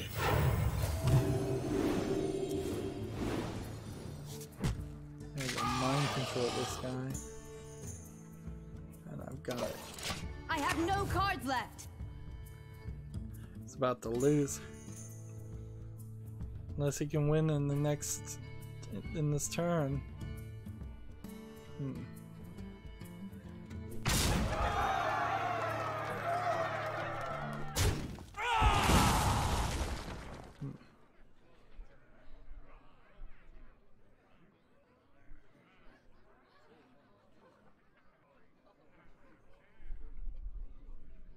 This is killing my finger. LEGO has released a whole line of Fantastic Beasts and Where to Find Them and Harry Potter minifigs. If you're big into that. Like, I wouldn't be super opposed to them. Most of the Harry Potter characters look perfectly fine as just random British kids in a British school. So even if you're not into Harry Potter, you could think about reusing them. There we go. And we do this. This. Right away. That. And in return.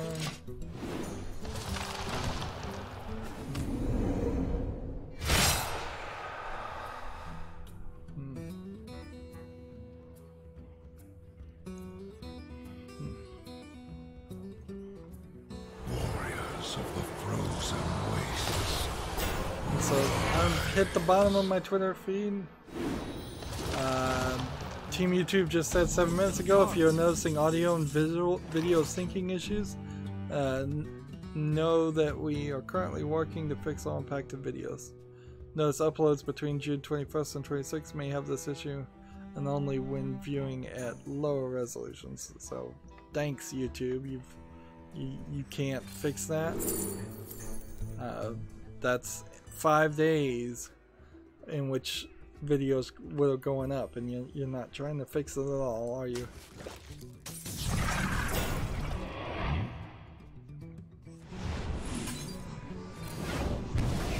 Five damage there. 3 there. Here. Right away.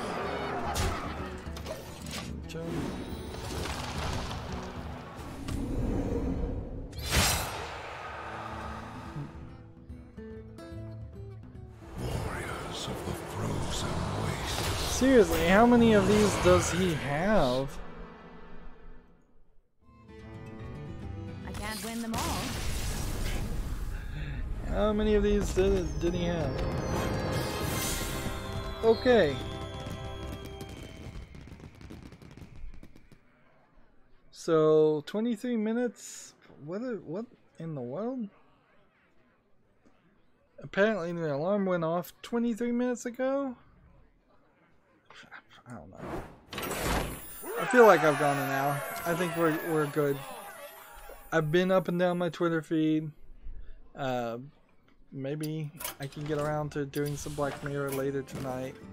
I say that every time. We're above 5,000, so we're good there. I think if we're not above 5,000 gold for 50 card packs on each of the 3 different regions, we probably almost certainly would be by the time the next expansion is announced and comes out, even if it comes out a week from now. That's it for this stream.